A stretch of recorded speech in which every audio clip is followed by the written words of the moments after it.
ہماری 70 سالہ اس ملک میں آزادی کے بعد جس حسرت کو انہوں نے ہمیں پہنچایا ہے یہ آپ اچھی طریقے سے جانتے ہیں، لیکن ہم ہماری آنے والی نسلوں کو، ہمارے آنے والے جنریشن کو، ہمارے آنے والے بچوں کو اس طریقے سے قسم پوشی میں ہم نہیں چھوڑیں گے، برابر جدوجہد کریں گے کہ ہمیں اپنا حق ملنا چاہیے، ہمارے ساتھ انصاف ہونا چاہیے۔ تو آج کا یہ جلسہ، یہ ناراضگی آپ کی جو ہے بتانا ہے حکومت کو کہ ہمارے وقت قانون میں جو ہم نے جو ہے کانسٹیٹیوشن نے ہمیں دیا ہے، ہم جو ہے اس میں حکومت کی مداخلت نہیں چاہتے، ہمارے ادارے ہم مینٹین کریں گے، ہماری مساجدیں ہم چلائیں گے، ہماری درگاہیں قبرستان ہم چلائیں گے، اس میں جو ہے جو بھی ہمارے مذہبی معاملات ہیں وہ ہم طے کریں گے۔ یہ آپ لوگوں کو احتجاج کے ذریعے بتانا ہے۔ کل انشاءاللہ وقت پڑنے پر آپ سب کو ہر گھر سے، بچے سے لے کر بوڑھے تک، ان کالے قانونوں کی مذمت کرنے کے لیے آپ کو آگے آنا ہے۔ تو محترم، یہی باتیں ہیں جو آنے والے دنوں میں جو ہے ہم آپ سب کو لے کے آگے چلیں گے۔ تو میں بڑے ہی ادب کے ساتھ ہمارے حافظ شکیل احمد صاحب سے درخواست کرتا ہوں کہ وہ آئیں اور اس احتجاجی بل پر اپنے خیالات کو پیش کریں۔ کہہ رہے ہیں کہ جلسہ زیادہ دیر تک رہے گا، الحمدللہ آپ لوگ بیٹھ جائیں اطمینان سے تو جلسہ کامیاب رہے، آرام سے بیٹھ جائے آپ لوگ۔ الحمدللہ بڑی ہی معذرت کے ساتھ میں اس جلسے کے آغاز کے لیے قرأت کلام پاک کے لیے دعوت دیتا ہوں جناب حافظ شکیل احمد صاحب کو کہ وہ قرأت کلام پاک سے اس اجلاس کا آغاز کریں۔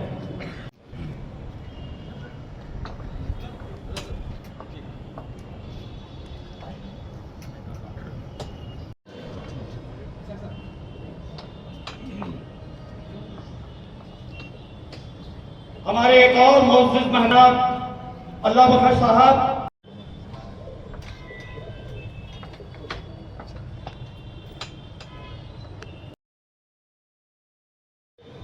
اللہ تعالیٰ کا لاکھ لاکھ احسان ہے، اس کا کرم ہے۔ آپ تمام لوگوں کی یہاں پہ موجودگی اور استعداد میں اور آپ کے چہروں پہ وہ غصہ اور خاص طور پہ اس باتوں کو جاننے کی کوشش کرنا کہ اوقاف امینڈمنٹ بل 2025 ابھی جو پارلیمنٹ میں پاس ہوا ہے اس کے نتائج کیا ہوں گے، اس کے چیلنجز کیا ہوں گے، اس کے کانسیکوینسز کیا ہوں گے، اور اس کا مسلمان جماعت پہ کیا فرق پڑے گا، مسلمانوں کی اکنامیکل پوزیشن اور اسٹیٹس پہ کیا فرق پڑے گا، ان کی تعلیم، ان کی ترقی، ان کی بہبودی اور زندگی میں جو راستے ترقی کرنے کے ہوتے ہیں وہ کتنے ہمراہ رہیں گے، کتنے اسٹیبل رہیں گے۔ دیکھیں، سننے میں تو بہت کچھ آیا، کبھی کبھی اس بات کا غصہ ہے یہ سب کیسے ہوا اور کیوں ہوا، اس کے ذمہ دار کون ہے۔ بے شک ظلم کرنے والا تو کبھی بہت ویزیبل رہتا ہے، اس کو پہچان سکتے ہیں، مگر ہمارا بھی کچھ اس میں ہاتھ ہے، مجبوری ہے، اور ہمارا بھی کچھ اس طرح کا دخل ہے کہ ہم نے یہ موقع اپنے ہاتھوں سے بھی لانے کی کوشش کی۔ दुनिया का सबसे बड़ा डेमोक्रेसी में और ख़ास तौर पे ऐसी डेमोक्रेसी में मुसलमानों की इतनी जायदाद देखकर, देखिए अभी अभी बात हुई थी कि ये थर्ड मोस्ट रिचेस्ट लैंडलॉर्ड हम लोग हैं डिफेंस के बाद, और ख़ास तौर पे उसके साथ ही साथ रेलवे के बाद। मगर उसका एक इंटरप्रिटेशन ये आया, डिफेंस और रेलवे तो गवर्नमेंट एसेट्स हैं, अगर प्राइवेट तंजीम के मुसलमानों की जमात के हिसाब से देखें तो हम लोग अकेले सबसे बड़े लैंडलॉर्ड थे और थे, इसलिए बोल रहा हूँ। अब अल्लाह जानता है हमें कहाँ ले जाना है, कैसा हालात पैदा होंगे। देखिए मैं कुछ चीज़ें मेरे रिपीट होंगे, मगर आपको मेरे को बर्दाश्त करना पड़ेगा। दुनिया की सबसे बड़ी डेमोक्रेटिक सोसाइटी में हम लोग रहते हैं और हमारा तमाम निज़ाम एक कॉन्स्टिट्यूशन से वाबस्ता है, और इसी कॉन्स्टिट्यूशन में हमारे लिए, मुसलमानों के लिए, गैर कौम के लिए उनके फंडामेंटल राइट और उनके हुकूक की पूरी हिफाजत की गई है। चंद चीज़ें हैं, ये बिल पास तो ज़रूर हो गया, मगर यकीन मानिए खुदा की कसम इस बिल में जितनी कमियां हैं, अगर कोई सुप्रीम कोर्ट में इसको वेरी वेल प्रेजेंट करेगा तो शायद वहाँ के हमारे लर्नेड ऑनरेबल जजेस जो एपेक्स कोर्ट के हैं उस बात को अप्रिशिएट कर पाए। पहली बात कि हमारे कॉन्स्टिट्यूशन में हमारे को एक राइट मिला है आर्टिकल 25, हमारे रिलीजियस फ्रीडम है। हमारे रिलीजियस फ्रीडम हमारा ही नहीं है, हर लोगों के अपने अपने रेस्पेक्टिव रिलीजियस फ्रीडम है। वो फ्रीडम प्रैक्टिस करना और वो रिलीजियस पे उनको अडॉप्ट करना और रिलीजियस उनकी एक्टिविटीज चलाना उनका अपना हक है। और इस हक के, इस आर्टिकल के तहत हमारा ये अफसोस की बात है कि ये पर्टिकुलर आर्टिकल को इग्नोर करके, इसको वायलेट करते हुए, हमारे रिलीजियस राइट्स को करते हुए ये अमेंडमेंट्स किए गए हैं, जिसके वजह से हमारा वजूद, हमारा मुस्तकबल, हमारा आने वाला इकोनॉमिकल कंडीशन, दुनिया में दो चीजों से आदमी पहचाना जाता है, या तो उसकी इल्म या उसकी हैसियत इकोनॉमिकली कितनी स्ट्रांग है। हमारी इकोनॉमिकल पोजीशन ऐसा होते जाएंगे। ये और बात है कि हमने कितना फायदा औकाफ से उठाया, मगर हम कितना उठा सकते थे ये तो जरूर था कि हमें अनइमेजिनेबल फायदा उठा सकते। साथ ही साथ अगर ये हमारे रिलीजन फ्रीडम में इंटरफेरेंस है तो हमें इसको एक्सेप्टेबल नहीं है, किसी सूरत में हमको एक्सेप्टेबल नहीं है। साथ ही साथ जब ये हमारे फ्रीडम में, रिलीजियस फ्रीडम में इंटरफेयर हो रहा है तो हमारे कॉन्स्टिट्यूशन ने हमको और एक प्रोविजन के साथ प्रोटेक्ट किया है, आर्टिकल 26, जिसमें हमको ये राइट मिलता है, ये हमें हक मिलता है कि हमारे जितने संस्थाएं हैं, जितने हमारे ऑर्गेनाइजेशंस हैं, चाहे वो इस्लामिक हो, वो रिलीजियस हो, या किसी तरह की तालीमी हो या चैरिटेबल ऑर्गेनाइजेशन हो, उसका चलाना हमारा अपना फख्र है। हम ही चला सकते हैं क्योंकि वो हमारे कॉन्स्टिट्यूशनली प्रोवाइडेड प्रोविजन में हमारे को मिलता है। वो भी डायरेक्टली इसको इंटरफेयर होता है, वो भी वायलेट होता है, और वो वायलेट कर वही वापसली वायलेट करते हुए भी इस बिल को फिर भी अमाइंड किया गया। तीसरी बात, माइनॉरिटीज के जो राइट्स हैं कॉन्स्टिट्यूशन में प्रोवाइड किए गए हैं, हमारे माइनॉरिटीज के राइट्स को भी उसको डायरेक्टली वायलेट करता है। ये भी कॉन्स्टिट्यूशनल डायरेक्ट, ये भी कहना बहुत कॉन्स्टिट्यूशनली इसको भी वायलेट करता है। सवाल सिर्फ यही है कि अभी हम यहाँ से क्या करना है। तो मैंने आपसे पहले भी जिक्र किया, कुछ आप लोग सुने, हमारे पास बहुत कम ऑप्शन है। यही ऑप्शन है कि हम लोग हाथ में हाथ बैठ के बस अल्लाह की मर्जी करके उसको एक्सेप्ट करते हैं। या दूसरी बात, हमें अपने राइट्स के लिए फाइट करें, या कंटिन्यूअसली गवर्नमेंट को इस बात का एहसास दें कि आपके किए हुए अमेंडमेंट हमारे को एक्सेप्टेबल नहीं है, आपको इसको रोल बैक करना पड़ेगा।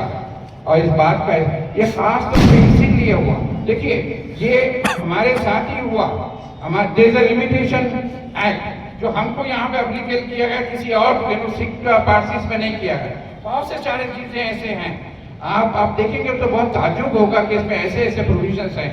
इसके साथ ही साथ हमारे को बहुत अब इसमें देखिए आप हमारा कितना एक प्रैक्टिसिंग मुसलमान होना जरूरी है। आपको वक्फ करने के लिए मेरी प्रॉपर्टी है, हमारी प्रॉपर्टी है और हम करना चाह रहे हैं तो आपको कैसे दे विल लेट हमारे पर तशरीफ लाए।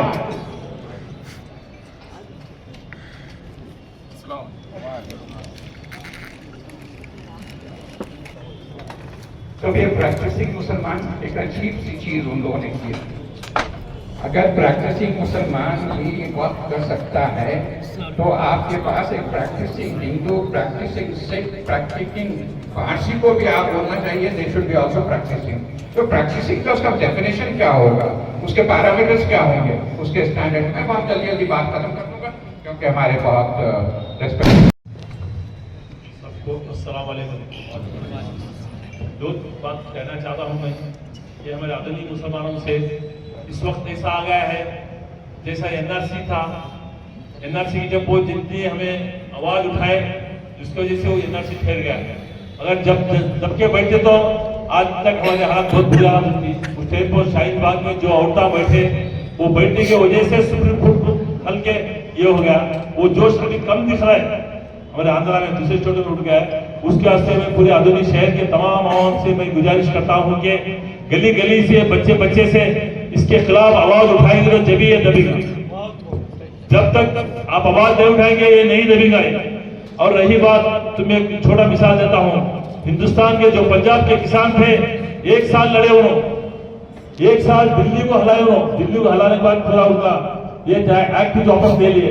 वैसा इस वक्त हमें पहले तो है बचने का। हमें मैं मेरे बाबा खेजा तू मेरे बाबा खेजा ये सब छोड़ दो। ये टाइम ऐसा आया पूरे मुसलमान एक होना चाहिए।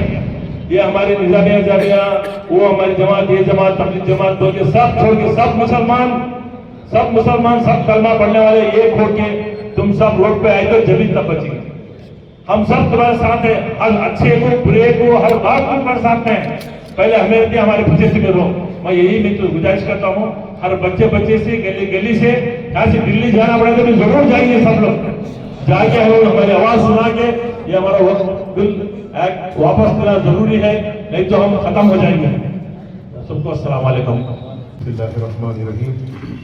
नहमदुहु व नसल्ली अला रसूलिहिल करीम अम्मा बाद। स्टेज पर तशरीफ फरमा सदर जलसा, सादात इकराम, मशाइख निज़ाम और बिलखुसूस मेहमानान ज़ीर ख़ास सामईन इकराम, अस्सलामु अलैकुम व रहमतुल्लाहि। बड़े ही अदब के साथ मैं मुफ्ती अबूबकर साहब तबलीगी जमात के वो नातिम हैं, मैं आपसे दरख्वास्त करता हूँ। हमारा मुल्क एक जमहूरी मुल्क है, दुनिया में सबसे बड़ा जमहूरी मुल्क हिंदुस्तान कहलाता है। इस मुल्क में जो है कई मज़ाहिब के लोग मानने वाले रहते हैं। हर एक को जो है मजहबी आज़ादी दी गई है, लेकिन कुछ दिनों से हमारे मुल्क में जो है एक ऐसी जहरीली फजा जो है बहुत तेजी के साथ फैल रही है। हर तरफ जो है फसादात के बादल जो है छाए हुए हैं। जात-पात के नाम पर, धर्म के नाम पर खत्म किया जा रहा है, मारा जा रहा है, डराया जा रहा है। तो कभी एनआरसी का मामला है, तो कभी ट्रिब्यूनल तलाक का मामला है, कभी सीएए का मामला है। लेकिन अब पार्लियामेंट में एक ऐसी बिल आई है जो हमारे औकाफ की जायदादों पर बराह रास्त हमला है, वो हमसे छीनने की कोशिश कर रहे हैं। वो क्यों, ये हमारे लिए इतना बुरा वक्त क्यों आया है? दूसरे और भी मज़ाहिब के लोग हिंदुस्तान में रहते हैं, सिख मजहब है और क्रिश्चियनिटी है, जैन मजहब है, उनके साथ ये बुरा वक्त क्यों नहीं आया है? सोचने की बात है। इसलिए कि हम फिरकों में बढ़ गए हैं, इसलिए हम मुझे सताया जा रहा है। जबकि हमारा अल्लाह एक है, कुरान एक है, इब्ला एक है, किताब एक है, रसूल एक है। तो हम जो है फिरकों में बढ़ गए हैं। हमारी कमजोरी को देखते हुए दुश्मन जो है हम पर जो है तो हम ये गलत इस्तेमाल कर रहा है। हम तो चाहिए कि पहले मुर्तहिद हो जाए। अगर हम मुर्तहिद रहेंगे तो किसी की फसाद नहीं कि जो है हम पर हमला करें। देखो और भी कम्युनिटीज के लोग हिंदुस्तान में रहते हैं, उनके साथ क्यों ऐसा सुलूक नहीं किया जाता है? क्योंकि वो मुर्तहिद है और हम फिरकों में बढ़ गए। हमको चाहिए ये जो वक्त की जो अमलाक है उसकी हिफाजत हमारा हिस्सा है, इबादत का हिस्सा है। अगर हम इसकी मुखालिफत नहीं करेंगे, इसका तहफ़्फ़ुज़ नहीं करेंगे तो कल को एक दिन दूर नहीं कि हमको ये मस्जिद जाने के लिए हमको ही आईडी दिखाना पड़ेगा। तो हमको चाहिए कि इस बिल की खुलकर पुरजोर मजम्मत करें और ये बताएं कि मुसलमान इत्तेहाद है। हुकूमत हिंद से हम मुतालिबा कहते हैं कि जो बिल उन्होंने पेश किया है पार्लियामेंट में उसको रद्द कर दें, वापस दे दें और जो सेकुलर कायदीन जो मुसलमानों को धोखा देकर हमारे से जो वोट हासिल किए हैं, जो अपने आप को नाम यहाँ सेकुलर कायदीन समझते हैं, आज मुसलमानों के साथ क्या धोखा किया हुआ देखिए। ये हमारे लिए समझने की बात है। तो हमको चाहिए कि मुतहिद रहें और ये जो बिल आई है पार्लियामेंट में हुकूमत से पुरजोर हम उसकी मुखालिफत करते हैं कि जो इस बिल को वापस ले लिया जाए। इसी के साथ मैं अपनी तकरीर को खत्म करता हूँ। तौहीद देखिए हमारा सीनों में है, हमारे आशा नहीं मिटाना नामो निशा हमारा। अस्सलाम वालेकुम। हमारी शहर हजरत उलमा इकराम और सूफियान इकराम और मेरे मुहतरम मुक़द्दस काबिल एहतराम नाज़रीन और हाज़रीन, अस्सलामु अलैकुम व रहमतुल्लाहि व बरकातुहू। आज हिंदुस्तान की एक बड़ी कर्बनाक और दर्दनाक तारीख से आज हम गुजर रहे हैं। आज हमारी आपसी इत्तिहाद का शिराजा बिखरने का नतीजा ये हुआ, अगियार ने हमारी उन पुरखों की जायदाद को जिन्होंने महज रिज़ाई इलाही के लिए वक्फ किया था उन पर नजरें उठाने की हिम्मत हुई। तारीख अपने सबक दोहराती है। इस वक्त मौजूदा मरकजी हुकूमत की तरफ से पेश करदा जो वक्फ अमेंडमेंट बिल 2024 जो लागू किया गया है दोनों लोकसभा राज्यसभा के अंदर, मुसलमान किसी भी एतबार से उसको कबूल हरगिज हरगिज हरगिज नहीं कर सकता। मसला आया NRC का एक हद तक काबिल बर्दाश्त, त्रिपुल तलाक का मसला आया, हमने उसको आज तक भी कबूल नहीं कर, कभी कबूल नहीं करेंगे, लेकिन फिर भी एक हद तक का जो है उसको पास किया गया। लेकिन आज हमारी जायदादें जो अल्लाह के लिए वक्फ की गई, जिन मसाजिद में हम जो है अल्लाह के हुजूर सजदा करते हैं, हमारी कब्रिस्तान की प्रॉपर्टियां, हमारी दरगाहों की और हमारी मसाजिद की प्रॉपर्टियां पर जो मरकजी, मैं हमारे एक और मुकामी मेहमान जनाब एडवोकेट मंसूर अहमद साहब से रिक्वेस्ट करता हूं कि वो शहनशीन पर तशरीफ लाएं। तो मैं आज से कर रहा था कि आज मौजूदा हुकूमत की गलत नजरें हमारी औकाफ पर पड़ी हुई हैं।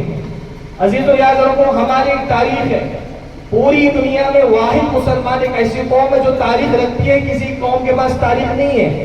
तारीख अपना सबक दोहराती है, सिर्फ बयानों से धर्मों से इस वक्त काम होने वाला नहीं है। बहुत ही सोच समझकर इस बिल को उन्होंने पेश किया।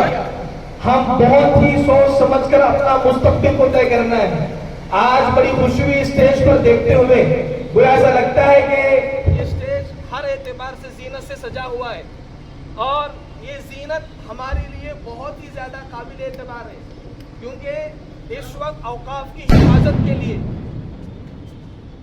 हिफाजत के लिए जिस चीज की जरूरत थी अल्लाह ने आज करा दी, और इस इत्तिहाद को, इत्तिफाक को अल्लाह करे इसको नजर बस से हिफाजत फरमाए।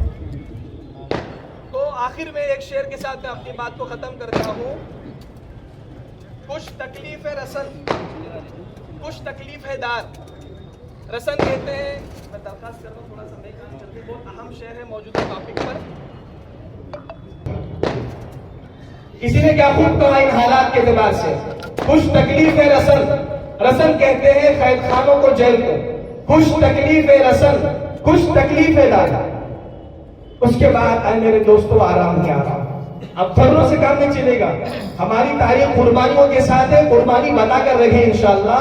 मैं बड़ी उम्मीद के साथ कहता हूँ और शुक्रिया का जो मौका देता हूँ जिन्होंने मुझे कुछ लफ्ज़ कुशाई का मौका दिया। मैं ही बातों पर अपनी तकरीर को खत्म करता हूँ। आखिर दावाना अल्हम्दुलिल्लाहि रब्बिल आलमीन वस्सलातु वस्सलामु अला रसूलिल करीम, अम्मा बाद। मुत्तहिद हो तो बदल डालो निज़ाम गुलशन, मुंतशिर हो तो मरो शोर मचाते क्यों। आज हर एक इंसान की नज़र, हर एक इंसान चाहे छोटा हो बड़ा हो हाकिम हो, हर एक की नज़र में मुसलमान चुभ रहा, मुसलमानों को नुकसान पहुंचाओ, मुसलमानों को टेंशन में डालो, मुसलमानों की जायदाद पर कब्जा करो। ये जो वक्फ तरमीमी बिल पास हुआ है मेरे दोस्तों, ये सिर्फ हमारे खिलाफ नहीं है, ये हमारे कानून और हमारे आर्टिकल के खिलाफ है। पूरे हिंदुस्तान के लोगों को हमें ये बताना है, ये सिर्फ मुसलमानों के खिलाफ नहीं है, ये हमारे सबसे पहले हमारे आर्टिकल के खिलाफ है, 25, 26 के खिलाफ है। ये हमारे आर्टिकल से छेड़छाड़ की जा रही है, सिर्फ हम मुसलमानों के खिलाफ नहीं है, हमें ये बताना है कि पूरे हिंदुस्तान के खिलाफ है। आज हमारी बारी तो कल उनकी बारी। ये जो लोग हैं ये किसी को छोड़ने वाले नहीं है। तो मौजूदा हालात में देखिए मेरे भाइयों, आज जरूरत इस बात की है कि हम और आप जो है सबसे पहला काम ये करना है कि अपने अपने बच्चों को आला तालीम दिलाइए, IAS IPS बनाइए, जो कानून बनाते हैं, जो कानून चलाते हैं, जो हुकूमत चलाते हैं वो बनाइए। इस बिल के अंदर क्या है जानते हैं? इस बिल के अंदर ये है कि वक्फ बोर्ड की जो कुर्सी है उसका जो चीफ ऑफिसर रहेगा वो गैर मुस्लिम रहेगा। स्टेट के अंदर भी और जिला के अंदर भी, गांव के अंदर भी, ये है उसके अंदर, और वो जो चाहेंगे करेंगे, यही होगा।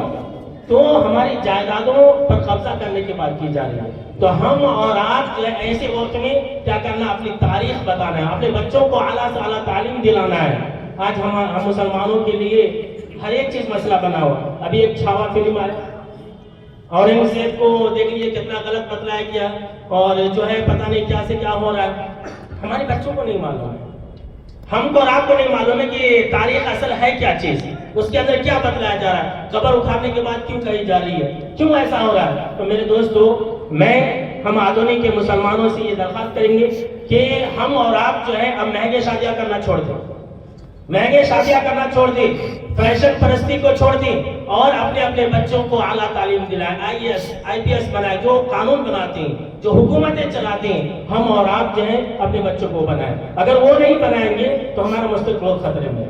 वही हमारे बच्चे आगे चल करके हमको बना सकते हैं। आज ये वक्फ बोर्ड है जो औकाफ अराजी है, हमको आपको मालूम ही नहीं थी कि वक्फ बोर्ड क्या है। ये जब मसला पैदा हो रहा था हम और आप जान रहे हैं, काश कि हमारे बच्चे इसमें होते, हमारे ऑफिसर इसमें होते तो क्या ही खूब होता। तो वक्त बहुत कम है। मैं सरेदस्त ये कहना चाहूँगा कि अल्हम्दुलिल्लाह जो जमात अहले हदीस है यहाँ पूरे आधुनिक के तमाम जमात के साथ इस बारे में एक साथ खड़ी होगी इंशाअल्लाह हमेशा, और दिल्ली तक हम साथ में जाएंगे। तो आखिर में मैं अल्लाह रब्बुल आलमीन से दुआ कर रहा हूँ कि अल्लाह इस मुसीबत को तू अपने फजल व करम से हम मुसलमानों के ऊपर से निकाल दे। आमीन व आखिर दुआना अल्हम्दुलिल्लाह रब्बिल आलमीन। जनाब मुफ्ती असहुद्दीन साहब का शहनशीन पर खैर मकदम है। अब मैं दावत देता हूँ हमारे शहर के कादिर अजीज एडवोकेट जनाब मंसूर अहमद साहब से गुजारिश है कि वो बोर्ड बिल पर जो है बिल्कुल मुख्तसर में जाने अंदाज में जो है आपसे ख्याल पेश करें। अस्सलाम वालेकुम। उससे पहले जो हजरात बात कर चुके हैं, बिल के बारे में पूरा बता चुके हैं, तो अब फिलहाल जो है लोकसभा और राज्यसभा में ये बिल पास हो चुकी है। इस वास्ते में हमें पहले जल्द अज जल्द प्रेसिडेंट ऑफ इंडिया को अपना असेंट ना दें, ये प्रोटेस्ट ईमेल्स के जरिए करना बहुत जरूरी है। और दूसरा है कि सुप्रीम कोर्ट में जो है ओवैसी साहब एक बिल फाइल किए हैं, और जो है कांग्रेस वाले भी फाइल करना चाह रहे हैं। लिहाजा कर्नूल डिस्ट्रिक्ट की तरफ से, अगर कर्नूल डिस्ट्रिक्ट की तरफ से कोई भी नहीं आ रहे, अदोनी की तरफ से पार्टी प्लीड होकर वहां पर भी ये बिल के और ये एनेक्टमेंट के ऊपर क्वेश्चन करेंगे, तो आर्टिकल 25 और 26 जो इंडियन कॉन्स्टिट्यूशन है, ये जो है हर किसी का राइट को प्रोटेक्ट करने के वास्ते में दिया गया है। ये राइट ही बिल्कुल फंडामेंटल राइट ही लिखा है चला जा रहा है, उस वक्त में तो दोनों फैक्शंस में मिलना जरूरी समझता हूँ, और जो है हमारा प्रोटेस्ट प्रेसिडेंट को एड्रेस करना भी बहुत जरूरी समझता हूँ। शुक्रिया, बहुत बहुत शुक्रिया बिल पर रोशनी डाली। अब मैं बड़े ही अदब के साथ जनाब हाफिज शकील अहमद साहब से दरख्वास्त करता हूं कि वो भी इस बल पर जामे अंदाज में जो है अपने ख्यालात का इजहार करें।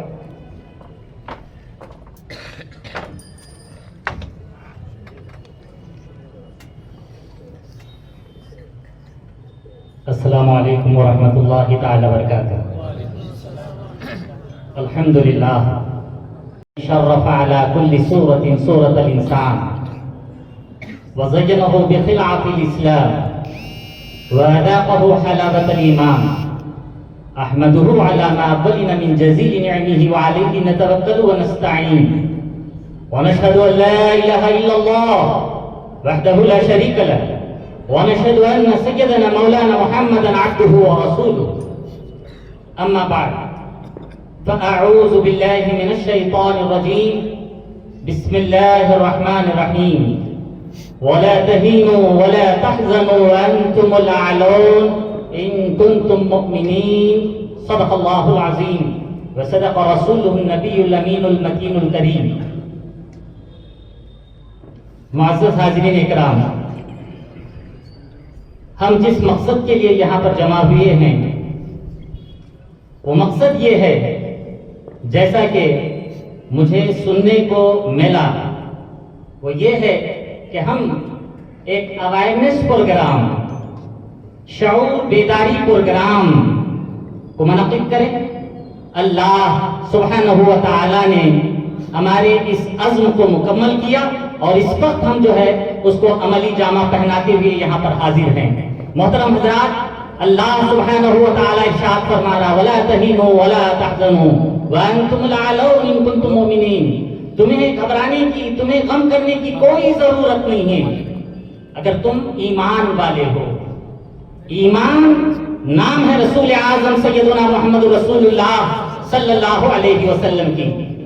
ایمان نام ہے اللہ جل مجدہ الکریم کی وحدانیت، رسول اللہ صلی اللہ علیہ وسلم کی رسالت کو دل سے ماننا، زبان سے اقرار کرنا، یہ ایمان ہے۔ جب یہ ایمان ہے تو ہر مسلمان پر لازم ہے کہ جو چیزیں اسلام کے دائرے میں آتی ہیں، چاہے وہ عبادات ہو، چاہے وہ دینی امور سے اس کا تعلق ہو، جیسا کہ یہ وقف کا تعلق، یہ وقف کا تعلق ایمان کے دائرے ہی میں آتا ہے، اس کا کوئی الگ سے وجود نہیں ہے۔ یہ وقف جو ہے قرآن اور حدیث سے ثابت ہے۔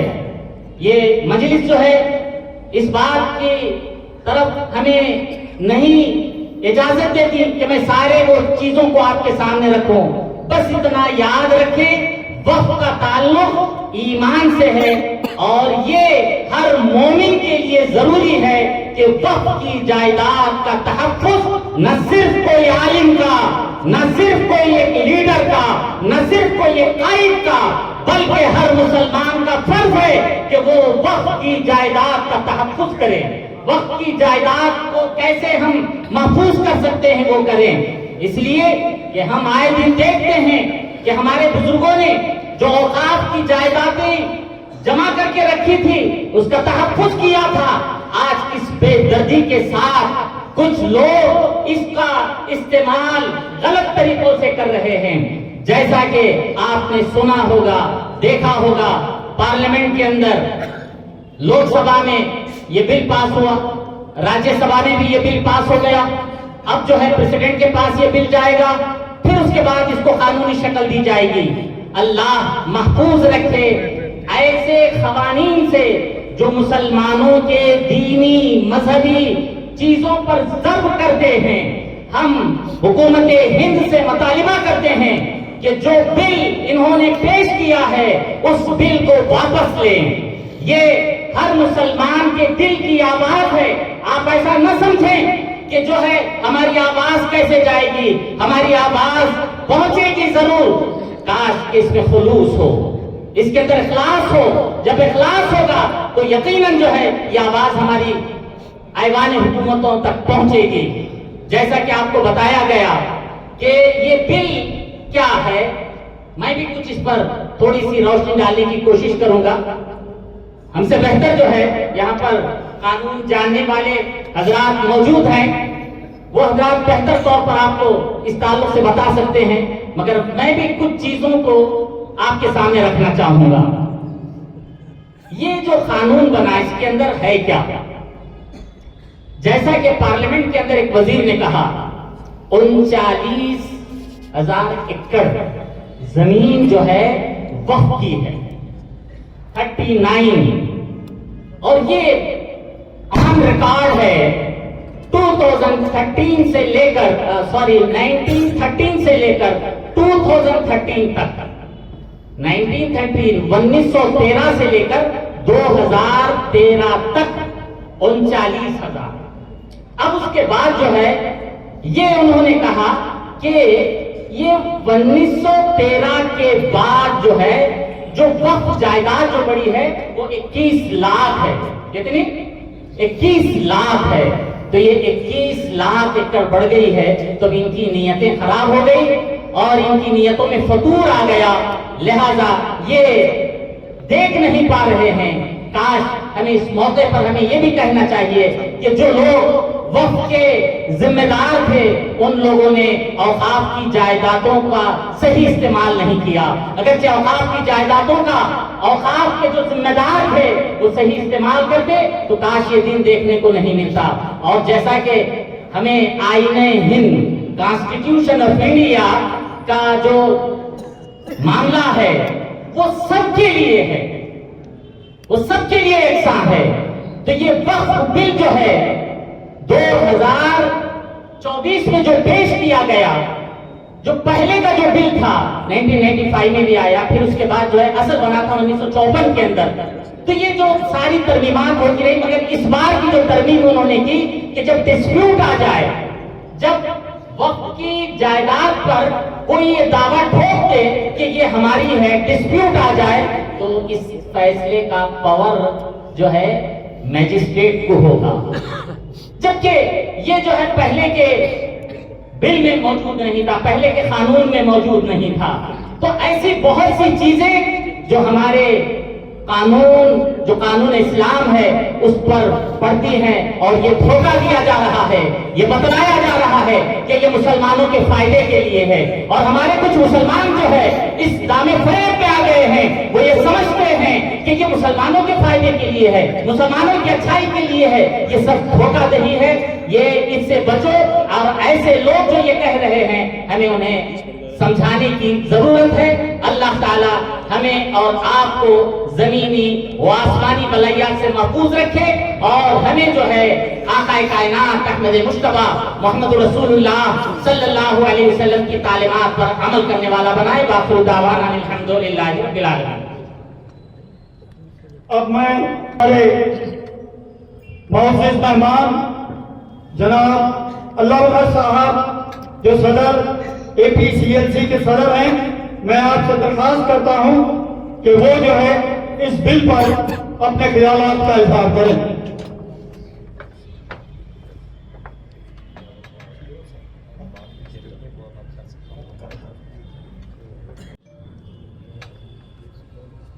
मैं APCLC मतलब Andhra Pradesh civil liberty council district secretary Telugu Paurava Sangh नाम से जानते हैं और दूल साहब पहलवान का प्रेसिडेंट भी बहुत कम लोग जानते हैं क्योंकि मैं घरों में आता हूँ, कभी कभी आता हूँ, कभी कभी जाता हूँ। ठीक है, आदोरी से कर्नूल लगा था, लेकिन मैं कर्नूल वाला आदोरी का आया था, फिर कर्नूल चले गया। मैं दूल साहब का प्रेसिडेंट से जाता हूँ। आपसे एक इजाजत है, मैं थोड़ी बहुत उर्दू में बात कर सकता हूँ, जो स्पीच दे सकते हो उतना उर्दू तो मैं नहीं बात कर सकता। आपकी इजाजत है तो मैं तेलुगु में बात करूंगा। कितने आदमी तेलुगु जानते हैं? थोड़ा हाथ उठाना।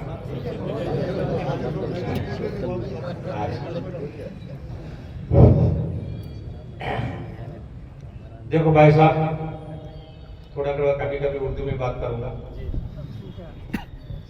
सभी लोग को देखते देखते जो 8 अगस्त को 225 को बिल आ गया, उसी दिन जॉइंट पार्लियामेंट कमेटी को भेजा दिया गया। उसको जनवरी 29 को पूरा जॉइंट पार्लियामेंट कमेटी से आकर के पूरा उसको राज्यसभा में और लोकसभा में रहने के लिए बिल तो तैयार हो रहे हैं। ఒకటి ఏ చట్టములో మార్పులు తీసుకురావాలన్నా ఆ చట్టం కానీ లేదా ఆ యాక్ట్ కానీ లేదా ఇంకా ఏదైనా సరే చట్టమైన యాక్ట్ అయినా అదే అర్థం, గతంలో దానికంటే మెరుగ్గా ఉండాలి। అంటే గతంలో ఇంకా ఏదైనా బలహీనంగా ఉంటే मतलब कमजोरी है से भी अभी मजबूत बनाने के लिए अमेंडमेंट होता है, लेकिन बहुत से सभी लोग बताए वक्फ बोर्ड को मजबूत करने के लिए बिल नहीं लाया, वक्फ बोर्ड को ग्राबिंग करने के लिए, वक्फ बोर्ड को छीनने के लिए, वक्फ बोर्ड को जो प्रॉपर्टीज है 29 लाख बोले 29 लाख प्रॉपर्टीज, वो प्रॉपर्टीज हमारे से खींच लेने के लिए, हमारा मतलब से खींच लेने के लिए ये प्लान किया गया। ऐसा बता అలా చెప్తున్నారు ఏంటంటే ఈ ప్రాపర్టీస్ కేవలం ముస్లింలకు మాత్రమే చెందినవి, ఇది సమాజానికి ఉపయోగపడతాయి అంటున్నారు। కానీ ఈ ముస్లింలకు సంబంధించిన ఈ వక్ఫ్ బోర్డులను అంటే ముస్లింలకు సంబంధించిన వక్ఫ్ బోర్డులను కేవలం హిందువులను సాటిస్ఫై చేయడం కోసం కాదు, ముఖ్యంగా సాటిస్ఫై ఎవరి కోసం చేస్తున్నారంటే ఈ భూములు ఒక 5-6 సంవత్సరాల్లో అదానీ అంబానీ తర్వాత మిగతా ఎవరైతే టాటా బిర్లాలు అంటూ ఉన్నారో వాళ్లకు పంపడానికి। మీరు వార్తాపత్రికలు చూసింటే ఒక 4 సంవత్సరాల క్రితం అంబానీ కట్టిన ఇల్లు వక్ఫ్ బోర్డు ప్రాపర్టీ అని చెప్పి విత్ డాక్యుమెంట్స్ లో వాళ్ళ కోర్టులో పిటిషన్ వేయడం, దాని మీద విచారణ ఇప్పటికీ జరుగుతుంది, దానికి సంబంధించిన ఉన్నాయి। వాస్తవంగా అది డిఫెన్స్ సంబంధించిన ప్రాపర్టీ అంటే డిఫెన్స్ వాళ్ళు కొంత డబ్బులు ఇచ్చి మేనేజ్ చేయగలిగారు, కానీ వక్ఫ్ బోర్డు వాళ్ళు ఒప్పుకోలేదని చెప్పి ఆ 30 వక్ఫ్ బోర్డుతో ఇప్పటికీ వాగ్వాదం జరుగుతుంది।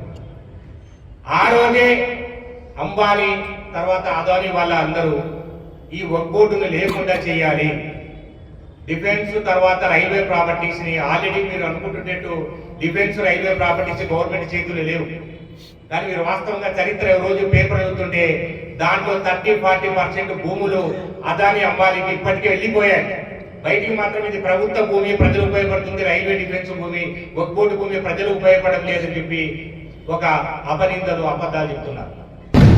ఇక వక్ఫ్ బోర్డును ఒక ముస్లిం హిందూ సమస్యను సృష్టించి, అంటే వక్ఫ్ బోర్డు ముస్లింస్ దగ్గర అనవసరమైన ప్రాపర్టీ ఉంది, వాళ్ళు సెకండరీ సిటిజన్షిప్ ఉన్న వ్యక్తులు, వాళ్ళకి ఇంత ప్రాపర్టీస్ అవసరమా, ఆ ప్రాపర్టీస్ అంతా ఈ దేశ ప్రజల కోసం ఈ దేశ అవసరాల కోసం ఉపయోగపడని చెప్పి ఒక అబద్ధంతో మొదలుపెట్టారు। సరే, ఎందుకంటే మన ముస్లిం సివిల్ యాక్టివిస్టు డాక్టర్ హుసేన్ గారు జాయింట్ పార్లమెంటరీ కమిటీకి మన ఆంధ్రప్రదేశ్ తరఫున ఒక 3 ప్రాతినిధ్యం వహించిన వారిలో ఇంతియాజ్ అహ్మద్ అబ్దుల్లా ఖాన్ వీళ్ళలో ఆయన ప్రధానం, దాదాపుగా 200-300 పేజీలు డీటెయిల్ రిపోర్ట్ పంపించారు। కాబట్టి వాళ్ళు అంటే నేను దాన్ని చదివి ఉన్నాను, వాళ్ళు ఇంకా మీకు సవివరంగా వివరిస్తారు। అయితే నేను ఏమంటున్నా అంటే దాన్ని డివైడ్ చేసుకొని చిన్న 3 విషయాలు, వాస్తవంగా మనకు టీవీలలో వస్తున్నట్టు 3-4 అమెండ్మెంట్ల ప్రధానం వస్తున్నాయి, కానీ 44 అమెండ్మెంట్స్ చేశాయి వక్ఫ్ బోర్డులో, 44 వాటిని తీసేసి 20 చేశాయి। అంటే ఒక మనిషి శరీరం ఒక అంగం ఒక శరీరం వక్ఫ్ బోర్డు అనుకుంటే एक जिस्म समझे तो उसको हाथ पैर आंगली विंगली पूरे निकाल डाले, लास्ट में उसको फ्यूचर में उसको वक्फ बोर्ड एक्ट भी नहीं कर सकते, उसका इतना लंबा एक नाम दे, यूनिफाइड कुछ नाम है, बाद में बता देंगे उसका नाम। अभी సరే దీంట్లో ఏం జరగబోతుంది ఆ క్లాజ్ గురించి ఇంకా డీటెయిల్ గా మిత్రులు చెప్తారు। క్లాజ్ 3 లైన్ లో వక్ఫ్ బోర్డు ప్రాపర్టీస్ అయితే ఉన్నాయో చాలా వాటికి మోర్ దాన్ 50-60-70% 80% రికార్డ్స్ ఉన్నాయి।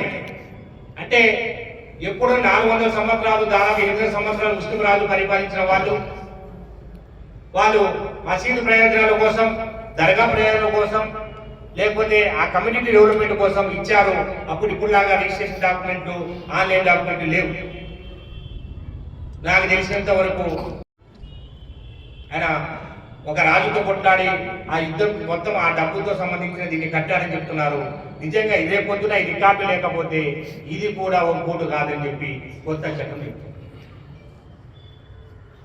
ఒక 10-15 సంవత్సరాల సంబంధించిన రికార్డ్స్ ఉంటాయి, లేదా 100 సంవత్సరాల రికార్డ్స్ ఉంటాయి. 400 సంవత్సరాలు, 500 సంవత్సరాలు, 300 సంవత్సరాలు, 800 సంవత్సరాలు అనేటివి రికార్డ్స్ లేవు. అంటే ఈ చట్టం ఒక్కోట్లోనే ఉందా? అన్నిట్లో ఉంది.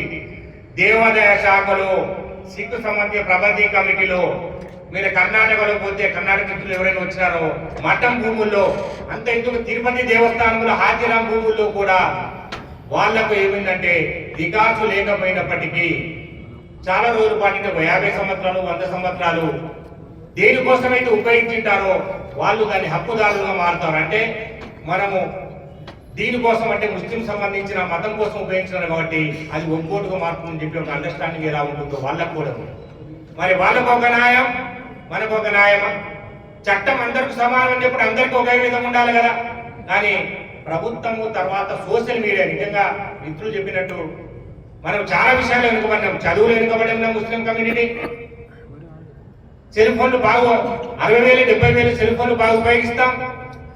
కానీ ఆ సెల్ ఫోన్లలో సోషల్ మీడియా అని ఒకటి ఉంటుంది. దానికి బీజేపీ ఐటీ సెల్లు ప్రతి ఇంటికి ఒకరిని ప్రమోట్ చేసి రకరకాల అబద్ధాలు పెట్టి ప్రపంచాన్ని అల్లోకలం చేస్తున్నారు. కనీసం మనం కౌంటర్ గీయడానికి కూడా కొద్ది మంది కూడా లేని స్థితి ఉంది. ఒక్కోడు అనేది వాళ్ళ సొంత ఖాతాల ఆస్తా, వాళ్ళ అబ్బల ఆస్తా, ప్రభుత్వం ఇచ్చింది, ప్రభుత్వం కంట్రోల్ ఎందుకు ఉండకూడదని చెప్పి అబద్ధాలు చెప్తున్నారు. ఇలా అబద్ధాలు ప్రచారం ఎట్లా చేస్తున్నారంటే నిజంగా మనం 10 సార్లు చదివితే మన కూడా నిజమేమనిపిస్తుంది. మొట్టమొదటిది మనకు దెబ్బ కొట్టేది ఏంటంటే క్లాస్ 3 లైన్లో రికార్డ్స్ లేకపోతే, నాకు తెలిసి ఇక్కడ దూల్సా పైల్వాన్ కూడా రికార్డ్స్ ఉండకపోవచ్చు. ఎందుకంటే ఆయన దూల్సా పైల్వాన్ ఒక 304 సంవత్సరాల క్రితం వచ్చి ఇక్కడ ఆయన తాలీం నడిపి ముస్లిం ప్రచారాన్ని చేసిన ఆయన దగ్గర ఆ రోజు డాక్యుమెంటేషన్ ఉండకపోవచ్చు. ఈ పెద్ద మసీదు ఉందో అలాంటి మసీదులు చాలా ఉంటాయి. అయితే బ్రిటిష్ ప్రభుత్వం ఏం చేసిందంటే వెళ్తూ అంతవరకు ఏవైతే దేనికోసం ఉపయోగించుకున్నారో ఆ ప్రాపర్టీస్, అంటే ఆ మతానికి సంబంధించిన ప్రాపర్టీస్ గా అది డిక్లేర్ చేసిపోయింది. అది ఈ రోజు కొనసాగుతుంది. దాన్ని కంప్లీట్ గా నిర్మూలన చేస్తే భవిష్యత్తులో మనం ఈ రోజు నమాజ్ చేసే మసీదులు, దర్గాలు, ఇంకా ఎక్కువ మాట్లాడితే ఖబరస్థానాలు కూడా మిగలవు. ఖబరస్థానం కూడా మిగలవు. అంత దుర్మార్గమైన ఒక చట్టాన్ని మనకి ఈ రోజు నిన్న ఒక విధంగా చెప్పాలంటే మనకు బ్లాక్ డే, మన ముస్లిం జాతిని నాశనం చేయడానికి ఒక పెద్ద గొడ్డలిని తీసుకొచ్చి దాంతో నరికిన డేగా మనం దాన్ని మనం గుర్తుపెట్టుకోవాలి. అయితే ఈ క్లాస్ వాళ్ళు ఏమైతుంది, సుప్రీంకోర్టు ఎప్పుడో చెప్పింది వర్సిస్ యాక్ట్ లో యథాతథమైన స్థితిని కొనసాగించాలని చెప్పి. దీనివల్ల మిత్రులు చాలా మంది చెప్పారు అందరూ సమానమైనప్పుడు ఆర్టికల్ 14 ప్రకారం ఈక్వాలిటీ ఫర్ ఆల్ అయినప్పుడు మాకెందుకు ఈక్వాలిటీ లేదనే ప్రశ్న ఎందుకు రాకూడదు? తర్వాత ఫ్రీడమ్ ఆఫ్ రిలీజ్, మా మతాన్ని మేము ప్రచారం చేసుకుంటే కాదనడానికి వెళ్ళేవాడు. సరే, ఒడిస్సా, తమిళనాడు, తర్వాత దేవాదాయ శాఖ, టీటీడీ, తర్వాత మన ప్రాంతంలో ఉన్న అన్నిట్లలో ఆ ప్రొవిజన్ ఉన్నప్పుడు ముస్లింస్కి ఎందుకు లేకుండా పోతుంది? అంటే ఖచ్చితంగా ముస్లింలను ఈ దేశం నుంచి మీరు వెళ్ళగొట్టాలనో, ఈ దేశం అణిచివేయాలనో, మీ కాలి కింద ఉండాలనే ఒక మోసపూరితమైన కుట్రపూరితమైన చేశారని చెప్పి మన ముస్లింలు గ్రహించాలి. దీంట్లో ఏ పార్టీ అతీతం కాదు, తెలుగుదేశం అతీతం కాదు, మిగతా పార్టీలు అతీతం కాదు. అంతో ఇంతో కాంగ్రెస్ తర్వాత కొన్ని పార్టీలు మాత్రమే దీని వైపు మన వైపు నిలబడ్డాయి. ఇదొక అంశం. తర్వాత అన్నిటికన్నా దారుణమైన అంశం, నేను లోతు వెళ్ళడం, క్లాస్ 9లో ఒక్కోటులో భవిష్యత్తులో బహుశా ఒక నెల తర్వాత మన ఆంధ్రప్రదేశ్ ఒక్కోట్లు కావచ్చు, లేదా కర్నూలు జిల్లా ఒక్కోట్లు ఉండవచ్చు. ముస్లిమేతరులు, ముస్లిం కాకుండా ఒక్కోటి అనేది ముస్లిం సంస్థ అని ప్రపంచంలో కూడా ఒక్కోటి సంబంధించిన ఆధారాలు ఉన్నాయి, చరిత్రగా ఉన్నాయి. ఎందుకంటే ఫ్రెంచి తర్వాత చరిత్రకారులు కూడా రాశారు. అంత స్పష్టంగా ఇది ముస్లిం సంబంధించిన ధార్మిక వ్యవస్థకు సంబంధించిన నేను చెప్తుంటే ఈ వక్ఫ్ బోర్డులో భవిష్యత్తులో నాన్ ముస్లిమ్స్ అంటే ఎవరైనా ఉండొచ్చు, మనకు వ్యతిరేకంగా ఉన్న బ్రాహ్మణులు ఉండొచ్చు, మన వ్యతిరేకంగా రెడ్లు ఉండొచ్చు, మన వ్యతిరేకమైన మిగతా వాళ్ళు ఉండొచ్చు.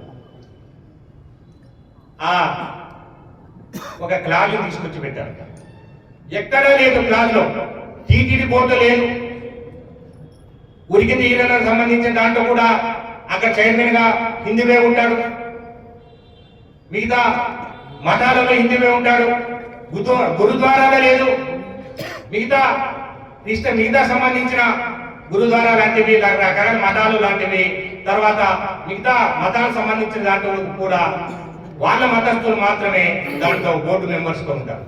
కానీ ఇక్కడ ముస్లింలను కంప్లీట్ గా ఇంతకుముందు చెప్పినట్టు శరీరం మాత్రం ఉంచారు, కానీ మన కాళ్ళు, చేతులు, నడుములు, కాళ్ళు ఇరుకొట్టాలని ఒక్కొక్కటిని తొలగించారు. ఇది భవిష్యత్తులో మన దాంట్లో ఇంకా లోతుకు పెద్ద భవిష్యత్తులో మసీదు ముత్తవల్లి కూడా హిందువుకు పెట్టే ఛాన్స్ కూడా రాబోతుంది. ఎంత దారుణమైన పరిస్థితి! దీన్ని మనం ఎదుర్కొనకపోతే ముస్లిం జాతే, ఎందుకంటే జాతి ఉండాలంటే జాతికి సంబంధించిన విధానాలు ఉండాలి, ఆ ప్రార్థనా పద్ధతులు ఉండాలి, వాటిని కాపాడుకునే ఒక లక్ష్యం ఉంటుంది. అది లేకుండా పోతాయి. యూపీలో, కేరళలో అన్ని చోట్ల ట్రావెల్ కోర్టు, మీరు పద్మనాభకు సంబంధించిన బోర్డులో అక్కడ ఎక్కడా లేని చట్టం మన బోర్డులోనే ఎందుకు ఇది తీసుకొచ్చి మన మీద గొంతు మీద పెట్టినారు, మన గొంతు కోసేశారు, పెట్టడమే కాదు. తర్వాత ఈ డబుల్ స్టాండర్డ్స్ వక్ఫ్ బోర్డు గవర్నమెంట్ కంట్రోల్లో ఉండాలని చెప్పడం. మిత్రులారా, బీజేపీ సంబంధించిన సాధువులు మొన్ననే జరిగింది కుంభమేళ. మఠాల సంబంధించిన వాళ్ళు కూడా దేవాదాయ శాఖలో గవర్నమెంట్ ప్రాతినిధ్యము 10% మాత్రమే ఉంది, అది కూడా ఉండకూడదు అని చెప్పి పెద్ద ఒక ర్యాలీ తీసి పార్లమెంటులో ఒక వినతిపత్రం ఇచ్చారు. అక్కడ మాత్రం దేవాదాయ శాఖ మీద ప్రభుత్వ పెత్తనం ఏది ఉండకూడదని చెప్పి బీజేపీ గవర్నమెంట్, ఆర్ఎస్ఎస్ వాళ్ళు చెప్తున్నారు. ఇక్కడ వక్ఫ్ బోర్డు మీద మాత్రం కంప్లీట్ గా గవర్నమెంట్, ఏ గవర్నమెంట్ రాజ్యసభలో తర్వాత వచ్చి లోకసభలో ఒక్క ముస్లిం ఎంపీ కూడా లేని బీజేపీ ప్రభుత్వంలో ముస్లిం సంబంధించిన వక్ఫ్ బోర్డుకు సంబంధించిన ప్రభుత్వం పెత్తనం ఉండాలి. ఇది ఎంత దారుణమైనది, ఎంత విషపూరితమైన చర్య మీరు గమనించాలి. ఇంకోటి ఏంటంటే, ప్రతిసారి బీజేపీ, ఆర్ఎస్ఎస్ వాళ్ళు ముస్లింలకు, మహిళలకు హక్కులు లేవు, వాళ్ళు హిజాబ్ ధరిస్తారు, మనకి ఎక్కడ ప్రవేశం లేదని చెప్తున్నారు. ఆ కారణంతో మేమేదో చాలా గొప్పగా మీ వక్ఫ్ బోర్డు కమిటీలో 2 ముస్లిం మహిళలకు ప్రవేశం కల్పించామని చెప్పి పెద్ద అబద్ధం చెప్తున్నారు. 1995లో 2013లో సవరించిన యాక్ట్లోనే 2 మహిళల కన్నా ఎక్కువ మందికి ప్రమోట్ చేయాలని ఉంది. నియమించకపోవడం ఆ ప్రభుత్వాలు తప్ప మన తప్పు కాదు. ఎందుకంటే ముత్తమల్లి నియమించాలన్నా, బోర్డు డైరెక్ట్ నియమించాలన్నా గవర్నమెంట్ మాత్రమే హక్కు ఉంటుంది, కానీ మనకు కాదు. మరి గవర్నమెంట్ ఉద్దేశపూర్వకంగా తప్పు చేసి ఇప్పుడేదో మేము ముస్లిం మహిళల శ్రీ జనార్దన్ కోసం పుట్టినట్టు ప్రచారం చేస్తూ, వాళ్ళ హక్కులు మేము కాపాడుతున్న ప్రచారం చేస్తూ, కొంతమంది పెయిడ్ ఆర్టిస్టులు ఉంటారు, అంటే బీజేపీ డబ్బులకు అమ్ముడు పోయి వాళ్ళతో ఈరోజు చూశాను నేను ఆ సోషల్ మీడియాలో దీపాలు వెలిగిస్తూ బీజేపీ మాకు మేలు చేసింది, బీజేపీ మా ముస్లిం మహిళల హక్కులకు ఇది చేసిందని చెప్పి ఒక 10 మందితో నినాదాలు బీజేపీ జెండాలు కలిగి చేస్తున్నారు. ఎంత విషపూరితమైన చర్య, ఎంత క్రూరమైన చర్య, ఎంత అసహ్యకరమైన చర్య. అలాగే అన్నిటికన్నా రేపొద్దున ఈ పెద్ద మసీదు మీద ఇక్కడ ఉన్న ఎవరో బీజేపీకి సంబంధించిన వాళ్ళు, ఇది వక్ఫ్ బోర్డు ప్రాపర్టీ కాదు, ఇది ఎప్పుడో పాతకాలం అని చెప్పి కలెక్టర్ ఒక రిప్రజెంటేషన్ పెడితే కలెక్టర్ ఎంక్వైరీ చేయాలి. కలెక్టర్ పవర్స్ ఇచ్చారు. సరే, కలెక్టర్ ఎంక్వైరీ చేయండి, అప్పటి వరకు మా మసీదు ఉంటుందా, మేము 5 పూట ఇక్కడ నమాజ్ చేసుకోగలుగుతామంటే మీ ఇచ్చిన కంప్లైంట్ పూర్తి అయ్యే వరకు ఇది వక్ఫ్ ప్రాపర్టీగా, లేదా వక్ఫ్ ప్రాపర్టీ అంటే కేవలం వక్ఫ్ బోర్డు ఉండే ప్రాపర్టీ కాదు. కైండ్ ఇన్ఫర్మేషన్, ముస్లిం సంబంధించిన ధార్మిక వ్యవస్థలు ఉన్న ఏ మసీద్ అయినా, వక్ఫ్ బోర్డు రిజిస్టర్ అయినా, రిజిస్టర్ కానిది కూడా వక్ఫ్ బోర్డు ప్రాపర్టీ. వాటి వక్ఫ్ ప్రాపర్టీ, వక్ఫ్ బోర్డు కాదు, వక్ఫ్ ప్రాపర్టీ. దాని పేరే దాని వక్ఫ్ అంటే దాని మీకు తెలిసినది. రేపు పొద్దున ఆ విచారణ సంవత్సరం పడుతుందో 2 సంవత్సరాలు పడుతుందో అప్పటి వరకు ఇది ఒక ప్రాపర్టీ కాదు కాబట్టి ఆడు బయట ఏం చేస్తున్నాడు, ఒక పెద్ద సీల్ వేసేస్తాడు, పెద్ద ఒక తాళం వేసేసి కప్పేసి సీల్ వేస్తాడు. 2 సంవత్సరాల వరకు 3 సంవత్సరాల వరకు ఈ మసీదులో మనం అడుగు పెట్టడానికి లేదు. ఇది ఇమీడియట్ గా జనవరి ఇప్పుడు ఒక 3 నెలల్లో జరగబోయింది. అంటే అన్ని మసీదుల మీద ఎవరైనా కంప్లైంట్ చేయొచ్చు, విచారణ ఏమో చేయాలని నిర్ణయించాలి, ఇది ఒక ప్రాపర్టీ కాదని కలెక్టర్. విచిత్రమైన కేసు. లాస్ట్ ఎంత దుర్మార్గం ఏంటంటే టీటీడీ బోర్డులో క్లియర్ గా చిన్న ఉద్యోగస్తుడు కానించి చైర్మన్ వరకు, తర్వాత ఎగ్జిక్యూటివ్ ఆఫీసర్ ఐఏఎస్ ఆఫీసర్ అయినా హిందూ మతానికి చెందినవాడు ఉండాలని చెప్పి స్పష్టంగా చెప్తే మన వక్ఫ్ బోర్డుకు సంబంధించిన అత్యున్నత అధికారి చీఫ్ ఎగ్జిక్యూటివ్ ఆఫీసర్ ముస్లిం ఉండకూడదు, ముస్లిం ఖచ్చితంగా ఉండాలి, రూల్ ఎక్కడ లేకుండా ఎవరైనా ఉండొచ్చు. పూర్తి మత వ్యతిరేకంగా అంటే ఆర్ఎస్ఎస్ భావజాలం ఒక బ్రాహ్మణుని అక్కడ ఐఏఎస్ ఆఫీసర్ను లేదా మామూలు గ్రూప్ వన్ ఆఫీసర్ను వక్ఫ్ బోర్డుకు ఇన్ఛార్జ్గా పెట్టవచ్చు, సీఓగా పెట్టవచ్చు. అంటే ఆయన చేసే పని ఏంటంటే ఒక బోర్డు ఆస్తులు ఎక్కడికి ఉన్నాయి వాటిని తీసుకుని గవర్నమెంట్ అప్పచెప్పి మనం తీసుకొచ్చుకుని చెప్పి ప్లాన్ చేయడానికి ఒక కుట్ర. ఇది ఇమీడియట్ గా ఇప్పుడు రేపు ఈ అమెండ్మెంట్ లో ఉంది. మనకు భవిష్యత్తులో సీఈఓలు అబ్దుల్ ఖాదర్ లాంటి వాళ్ళు ఉండరు, మనకు అసలు ముస్లిం పేరు సీఈఓలు ఉండరు, అందరూ హిందూ సంబంధించిన బ్రాహ్మణులే ఉంటారు, ఖచ్చితంగా బ్రాహ్మణులు ఉంటారు. క్లియర్ గా చెప్తున్నాను. మళ్ళీ మిగతా వాళ్ళని కూడా పెట్టారు, ఎందుకంటే దళితులు గిలితులు పెడితే వాళ్ళు ఎక్కడో చోట ముస్లింకు కొంత మేలు చేస్తారని చెప్పి భయం ఉంది.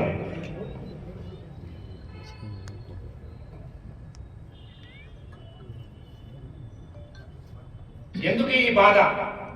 గతంలో ఇది వక్ఫ్ బోర్డు ప్రాపర్టీ కాదా అని చెప్పి నిర్ణయించడానికి గవర్నమెంట్ ఆఫ్ ఇండియా నుంచి సర్వే కమిషనర్ ఒక ప్రతి రాష్ట్రానికి ఒక 5 మందిని 6 మందిని పంపించేవారు. వాళ్ళ డ్యూటీ ఏంటంటే వేరే సర్వే చేయరు. వాళ్ళు వక్ఫ్ బోర్డు సంబంధించిన ప్రాపర్టీస్ ఏవైతే ఉన్నాయో అవి సర్వే చేసి ఇది నిజంగా వక్ఫ్ బోర్డు ప్రాపర్టీసా కాదా అని నిర్దేశించి వాళ్ళు ఒక గవర్నమెంట్ ఒక రిపోర్ట్ ఇస్తే ఆ రిపోర్ట్ ఆధారంగా గజిట్లలో పేరు వస్తాయి. దూల్సాపైలుగా మసీదు సంబంధించిన ప్రాపర్టీ కూడా సర్వే తర్వాత వచ్చిన గజిట్. అయితే ఇప్పుడు ఏం చేస్తుందంటే సర్వే కమిషనర్ తీసేసింది. ఆ సర్వే చేసిన బాధ్యత కలెక్టర్ అప్పచెప్పింది. మీరు కూడా తెలుసు, కలెక్టర్ అప్పచెప్తే మీరు కూడా మీ భూముల సర్వే కోసం పంపిస్తే కలెక్టర్ తహసీల్దార్ రాస్తాడు, తహసీల్దార్ విఆర్ఓ రాస్తాడు, విఆర్ఓ ఎమ్మెల్యే ఎంపీ ఎవరు చెప్తే వారి పేరుతో సర్వే చేసి ఇలా భూమిని రాస్తారు. ఇంత చాలా దుర్భరమైన అంటే ఇమ్మీడియట్ గా ముస్లిం ఏదైతే ధార్మికతను నాశనం చేసే చట్టాలు ఉన్నాయి. ఇంకా సెక్షన్ 40 అనేది ఉంది. తర్వాత దానికి సంబంధించి మిత్రులు మాట్లాడతారు, ఎందుకంటే నాకు ఇచ్చిన సమయం అయిపోయిందని చెప్పారు, చాలా మంది ఉన్నారు. అయితే మనం చేయాల్సిన విషయాలు ఒక నిమిషం చెప్తాను. మనం ఈ గొంతుకలు అంటే దీని వ్యతిరేకంగా ఉండే నిరసన ఈ 4 గోడల మసీదుల మధ్యనే పరిమితం చేస్తే గవర్నమెంట్కు చీమ కుట్టినట్టు కూడా ఉండదు. ఈ 4 గోడల మధ్యనే మనము గొంతెత్తి అరిస్తే గవర్నమెంట్ 1 ఇంచు కూడా కదదు. మనం రోడ్ల మీదకి రావాలి, ప్రజల్లో వెళ్ళాలి, మిగతా హిందూ సోదరులు కూడా చెప్పాలి, ఇది భవిష్యత్తులో మీకు కూడా రాబోతుంది, మీ భూములు కూడా ఈ ఎండవంటి భూములు కూడా అదాని అంబానీలకు ఇస్తారు, దీంట్లో ఏం మార్పు లేదని చెప్పి చెప్పాలి. తర్వాత ముస్లింలకు సపోర్ట్ గా ఉండే ఏ డెమోక్రటిక్ పర్సన్ సిపిఐ సిపిఎం కావచ్చు, కాంగ్రెస్ కావచ్చు, ఎవరైనా సరే వాళ్ళను కలుపుకొని మనం ముందుకు వెళ్ళాలి. ఎందుకంటే చట్టాలు చేసినా చెప్పి మనం ఈ రోజు డీలా పడిపోవద్దు. ఒక నిమిషం సార్, డీలా పడిపోవద్దు. చేసిన చట్టాలు వెనక్కి తీసుకున్నాయి. రైతుల చట్టాలు అమలు చేసి చట్టం అయిపోయిన తర్వాత 6 నెలల పోరాటం తీసుకున్న తర్వాత చట్టాలు వెనక్కి తీసుకున్నాయి. గతంలో ఓటు మీద 2013 చేసిన చట్టాన్ని ఇదే వెనక్కి తీసుకుంది ఇదే ప్రభుత్వమే. ప్రజల పోరాటం ఉంటేనే అది సాధ్యమవుతుంది. ఇంకొక అడ్వకేట్ గారు చెప్పారు, సుప్రీంకోర్టులో పిటిషన్ వేస్తారు. సుప్రీంకోర్టులో పిటిషన్ వేసినప్పటికీ వాళ్ళకి తెలుసు జ్యుడిషియరీ సిస్టమ్ కూడా ప్రజల్లో ఉన్న ఒపీనియన్, ప్రజల్లో ఉన్న ఫీలింగ్స్ ను ఆ జడ్జిమెంట్ ఇచ్చేటప్పుడు దాన్ని కన్సిడర్ చేస్తుంది. అది ప్రజా బాహుల్యం నుంచి వచ్చేది. మీకు ఎన్ఆర్సీ విషయంలో కూడా జరిగింది. సుప్రీంకోర్టులో పిటిషన్ వేసిన మన నిరసనను ప్రతి రూపంలో మన అభ్యంతరాలని రోజు పంపిస్తూ ఉంటే, అంటే మన నిరసనలు పంపిస్తే సుప్రీంకోర్టు కూడా ప్రజల్లో ఇంత వ్యతిరేకత ఉందని చెప్పి దాన్ని అర్థం చేసుకుని ఆపుతుంది. కాబట్టి మిత్రులారా, ఇది అవగాహన సదస్సు అన్నారు కాబట్టి అవగాహన చేసుకుందాం. అవగాహన చేసిన తర్వాత మన ఆవేదన, మన బాధ, మన తపన, మన కన్నీళ్లు, మన వేదన ఈ రోజుతోనే ఆగకుండా రేపటి నుంచి మనం ఏం చేయాలి, శాంతియుతంగానే చేద్దాం, శాంతియుతంగానే ధర్నా చేద్దాం, శాంతియుతంగా ర్యాలీ చేద్దాం, శాంతియుతంగా మీటింగ్ పెడతాం, శాంతియుతంగానే తాలూకా జరుగుదాం. ఇది తాలూకా, జిల్లా, రాష్ట్ర స్థాయి, దేశ స్థాయి ఉన్నప్పుడు మాత్రం మనం మన వక్రాపట్టిని కాపాడుకుంటాం, మన ముస్లిం జాతిని కాపాడుకుంటాం. ఇక్కడ ముస్లిం జాతి అనేది సెక్యులర్ కంట్రీ కాబట్టి అందరి జాతులకి ఎలాంటి హక్కులు జీవించే హక్కు ఉందో మనకు కూడా హక్కు ఉంది. ఇంకా నేను చాలా విషయాలు మాట్లాడుతున్నా కాబట్టి సమయం ఇస్తే నాకు అవకాశం లేదు. మీకు అందరికీ बहुत बहुत शुक्रिया. मैं तेलुगु में बात करा, बहुत लोगों को समझ में आया नहीं आया मेरे को तो मालूम नहीं. Thank you very much. हमारे सामने रखी है, हमें हौसले के साथ, अज़्म के साथ, अल्लाह पर भरोसा करते हुए इस बिल को हम रोकने के लिए जो भी हमारी जद्दोजहद होनी चाहिए, हम सब मिलकर हमारे इस अज़्म को, हौसले को, इस बिल को रोकने के लिए हम जद्दोजहद करेंगे. तो अल्हम्दुलिल्लाह मैं एक और हमारे मौजूद मेहमान जनाब सैयद समीर हुसैनी साहब से अदबन गुजारिश करता हूं कि वो इस बिल के ताल्लुक से हमारे सामने अपने ख्यालात को रखें.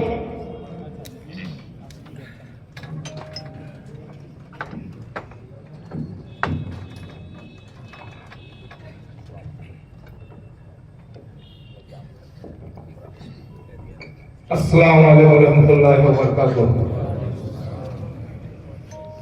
दोस्तों, अभी हमारे बड़े भाई ने जो अल्फाज साहब से कहे थे, उर्दू जबान में तो हम लोग आपस ही बात कर सकते हैं, लेकिन लंबी चौड़ी तकरीर करना बोले तो मेरे को भी थोड़ी तकलीफ होती है. अगर आप तमाम लोग इजाजत देंगे तो तेलुगु में बात करूंगा. तेलुगु में बात करने से दो फायदे हैं. एक, हमारे मुसलमान भाइयों को समझ में आएगा, और जो मुसलमानों को चाहने वाले गैर मजहब के हिंदू भाई हैं वो लोग को भी समझ में आएगा. अगर हम लोग हमारी जबान में बात करके चले गए तो वो लोग बोलेंगे तुर्कमलो మాట్లాడుకొని వెళ్ళిపోయినారు, ఏదో మాట్లాడుకున్నారు మసీదులో కూర్చొని. हमारी तकलीफ क्या, हम लोग क्या चाहते हैं, और ये हिंदुस्तान के अंदर मुसलमान कौम कितनी कुर्बानी दी. हिंदुस्तान किसी बाप की जागीर नहीं है. हिंदुस्तान को जब आजादी मिली तो इंडिया गेट के पास जाके जो लोग मुसलमान की जो नेशनलिटी के ऊपर पानी उछालने वाले हैं वो लोग से मैं सीधा सवाल करता हूँ, आप लोग जब इंडिया गेट के पास जाएंगे तो हमारे जो आलिम लोग हैं उनकी कुर्बानी की तारीख लिखी हुई है. సోదరులారా, చాలా సంతోషం. నిజంగా రంజాన్ నెలలో మా అక్కగారు చనిపోవడం జరిగింది. దాని తర్వాత కొద్దిగా నా ఆరోగ్యం కూడా బాగలేదు.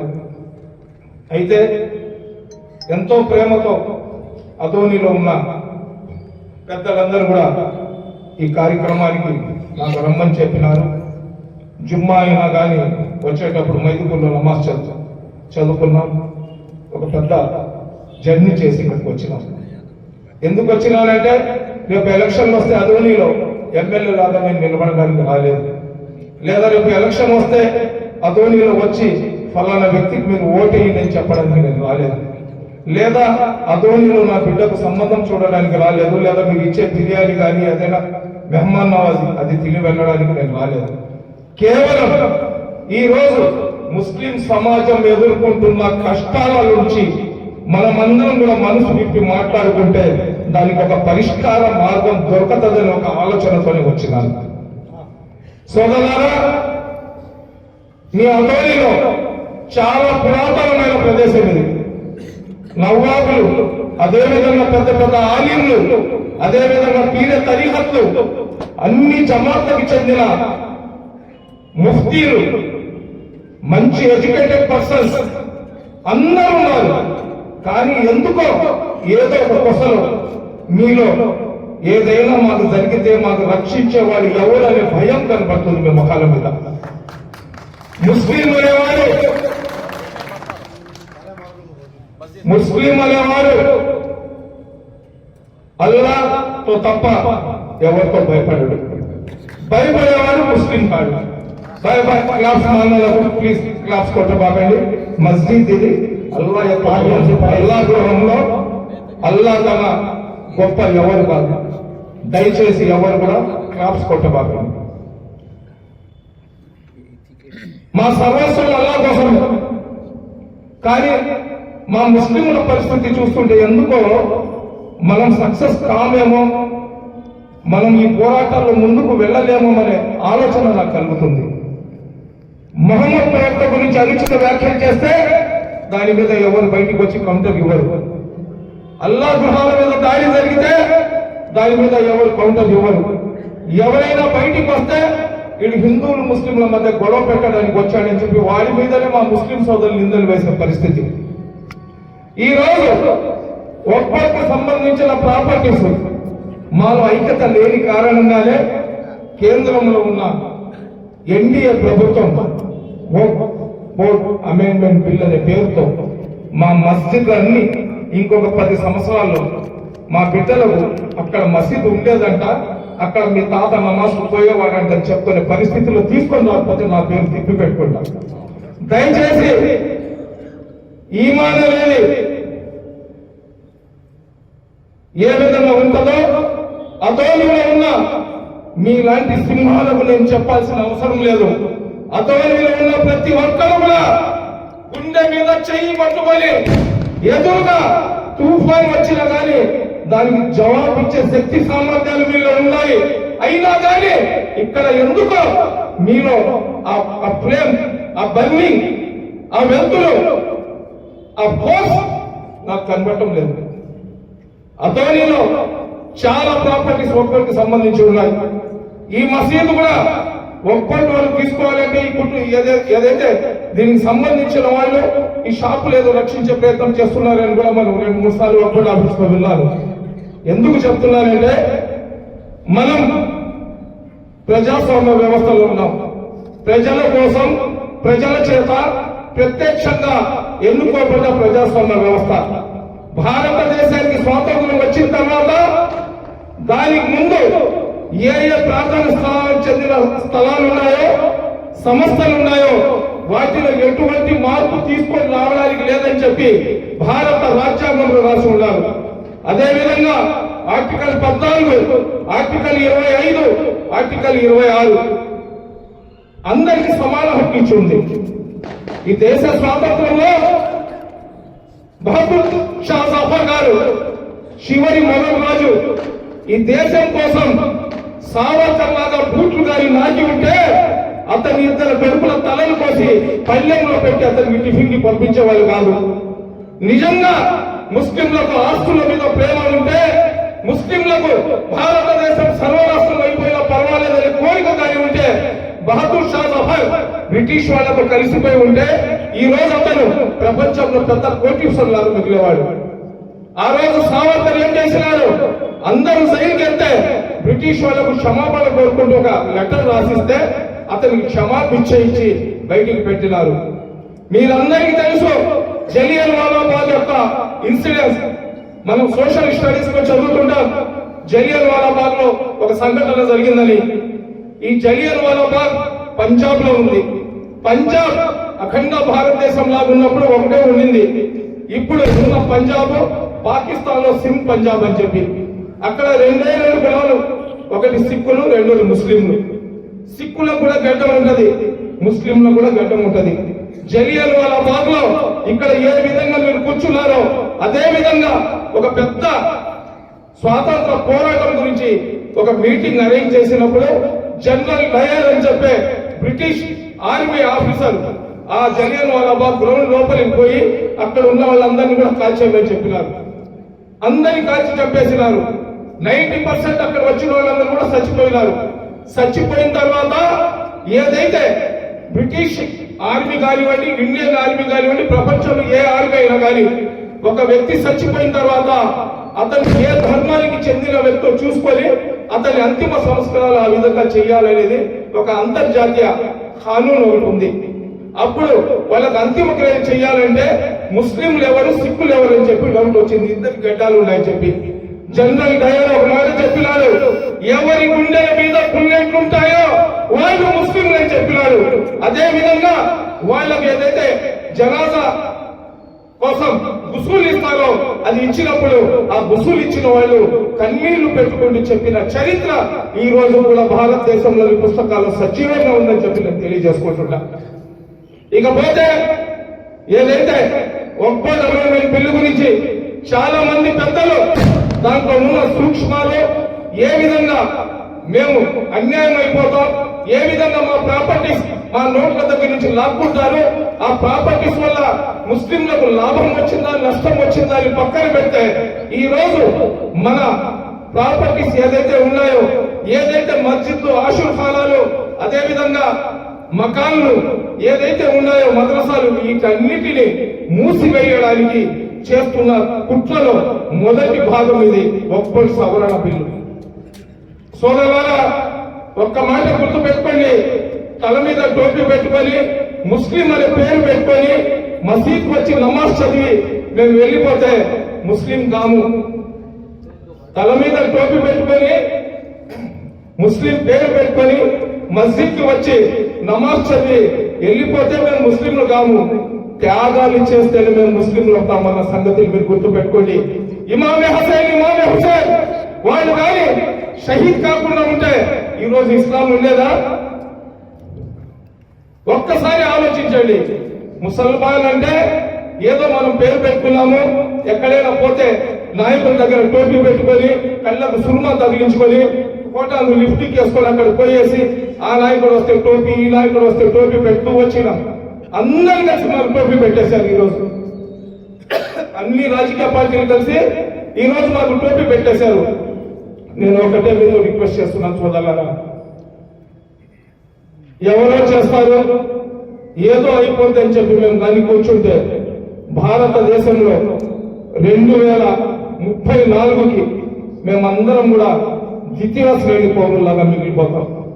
ఇంకొకసారి బీజేపీ పార్టీ అధికారంలో కానీ వస్తే ముస్లింలకు సెకండ్ గ్రేడ్ సిటిజన్షిప్ ఇస్తారు, మా దగ్గర నుంచి ఓటు హక్కు తీసుకుంటారు.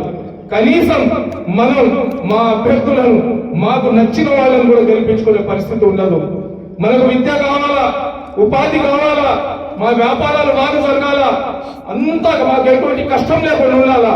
కానీ చట్టసభలో ముస్లింల మడుగు వెళ్ళకూడదు. ఎవరైనా ఒక నిలబడితే उसे कई को बोलता अपने चोर पेटा मटका का व्यापार करता ఏంది? ఇప్పుడున్న వాళ్ళందరూ కూడా ప్రవక్తల, ఇప్పుడు చట్టసభలకు వెళ్లే వాళ్ళందరూ కూడా మహనీయులా, ఇప్పుడు చట్టసభలో ఉన్న వాళ్ళందరూ కూడా మర్యాద పురుషోత్తములా. మా కమ్యూనిటీ నుంచి ఎక్కడైతే శాసనాలు రాస్తారో, ఎక్కడైతే మా తలరాత రాస్తారో, ఎక్కడైతే చట్టాలు చేస్తారో, ఈ రోజు పార్లమెంట్ లో 50 మంది ముస్లింలు ఉన్నా కానీ ఈ ఒక్క సవరణ బిల్లు జరిగేదని చెప్పి మిమ్మల్ని అడుగుతున్నా. సిక్కుత తరలించుకోవాలా? 40 కోట్ల మంది ముస్లింలు ఉన్నాము. మీ ప్రాంతంలో ఈ కదిరిలో ఎంతమంది ముస్లింలు ఉన్నారు? అదోనిలో మీ ఎమ్మెల్యే చాలా గుండెకాయ ఉన్న వ్యక్తి అని చెప్తా. ముస్లింల ఓట్లతో గెలిచి అతని ధర్మాన్ని అతను కాపాడుకుంటూ అసెంబ్లీలో మైక్ తీసుకొని మస్జిద్లలో నుంచి అల్లరి ముక్కలు వచ్చారని చెప్పేసి వచ్చాడు. కానీ మా ముస్లిం ఓట్లతో ముస్లింల టికెట్ మీద గెలిచిన 3 ముండమోపి ఎమ్మెల్యేలు అక్కడ ఉండి కనీసం అసెంబ్లీలో అటువంటి మాటలు మాట్లాడకూడదని చెప్పి అడ్డు తగలకపోయారంటే నిజంగా సిక్కుత ముస్లిం సమాజం తలదించుకోవాలి. సనాతన ధర్మం గురించి డిప్యూటీ సీఎం మాట్లాడతారు, ఒక్కటి ఆస్తుల గురించి మా కారు గారు మాట్లాడాలంటే పిషాబ్ వస్తుంది. ఎందుకో నాకు అర్థం కావటం లేదు. బిడ్డల్ని కన్నవాడు డాడీ అవుతాడు, బిడ్డల్ని కన్నవాడు ఏమవుతాడు? డాడీ అవుతాడు. మరత్మాన అంటే చికెన్ కావాలా, చికెన్ అది లేని వాళ్ళు మాకు నాయకుల్లాగా వద్దు. ఒక్కసారి అందరూ చేతులు ఎత్తి చెప్పండి, అటువంటి వ్యక్తులు మాకు నాయకుల్లాగా వద్దని చెప్పండి. చేతులు ఎత్తండి, నోట్తో కాదు చేతుల్లో చెప్పండి. ఎందుకంటే బిడ్డల్ని కంటే డాడీ అవుతాడు. రోడ్డు మీద వచ్చి దీనికోసం ఖౌం కోసం పోరాటం చేస్తే ముజాహిద్ అవుతాడు. డాడీలు వద్దు, మాకు ముజాహిద్ కావాలా. యువకులారా మీరు ముందుకు రండి. మేము ఈ రోజు చచ్చిపోతాము, రేపు చచ్చిపోతామో మాకు తెలియదు. మీలాంటి యువతలు ముందుకు రావాలా. రేపు భవిష్యత్తు మీ చేతిలో ఉంది. లేకపోతే మా బిడ్డలు మీరిప్పుడు మేమందరం ఇక్కడ ఉన్నాం, మేమందరం పెద్దలం కష్టపడ్డాం కాబట్టి ఈ రోజు ఏదో చదువుకొని మీరు పచ్చగా ఉండాలి. రేపు రాబోయే రోజుల్లో మా బిడ్డలు కాదు, మీ బిడ్డలు మళ్ళీ పంచర్ అంగడి దగ్గరలో, కూరగాయల షాపులలో, మటన్ షాపులలో, మెకానిక్ షెడ్లలో, వెల్డింగ్ షాపులలో పోయి పని చేసుకునే పరిస్థితి వస్తుంది. అటువంటి పరిస్థితి మీ బిడ్డలకు రాకూడదు అనుకుంటే ఈరోజు అందరం ఏకమవుదాం. ఇప్పుడు దాకా జమాత్ల పేరు మీద మేమందరం కూడా తల బాదుకుంటున్నాం. అహిల హదీస్ ని చూస్తే అహిల సున్నత్ జమాత్ కి పడదు, అహిల సున్నత్ జమాత్ కి చూస్తే తబ్లీగ్ వాళ్ళకి పడదు, తబ్లీగ్ వాళ్ళని చూస్తే జమాత్ ఇస్లాం వాళ్ళకి పడదు. అందరూ అదే ఖురాన్, అందరికి అదే కల్మ, అందరికి చివరి ప్రవక్త ముహమ్మద్ ప్రవక్త సల్లల్లాహు అలైహి వసల్లం. ఏ జమాత్ కూడా చెడ్డది కాదు, ఏ జమాత్ కూడా దాంట్లో లోపాలు ఉన్నాయని నేను చెప్పడం లేదు. అహ్లే హదీస్ జమాత్ యువతరానికి తౌహీద్ మార్గంలో పెడుతుంది. తబ్లీగ్ జమాత్ భారతదేశంలో ఉన్న ప్రతి గ్రామంలో కూడా మనిషిని అజాం వినబడేటట్లు అక్కడంతా తబ్లీగ్ చేసి వాళ్ళకందరికీ దీన్ని తెలియజేశారు. అదేవిధంగా అహ్లే సున్నత్ వల్ జమాత్ కులాల మతాల మధ్య ఉన్న తారతమ్యాన్ని తీసి సమైక్యవాదాన్ని ప్రపంచానికి చాటినారు.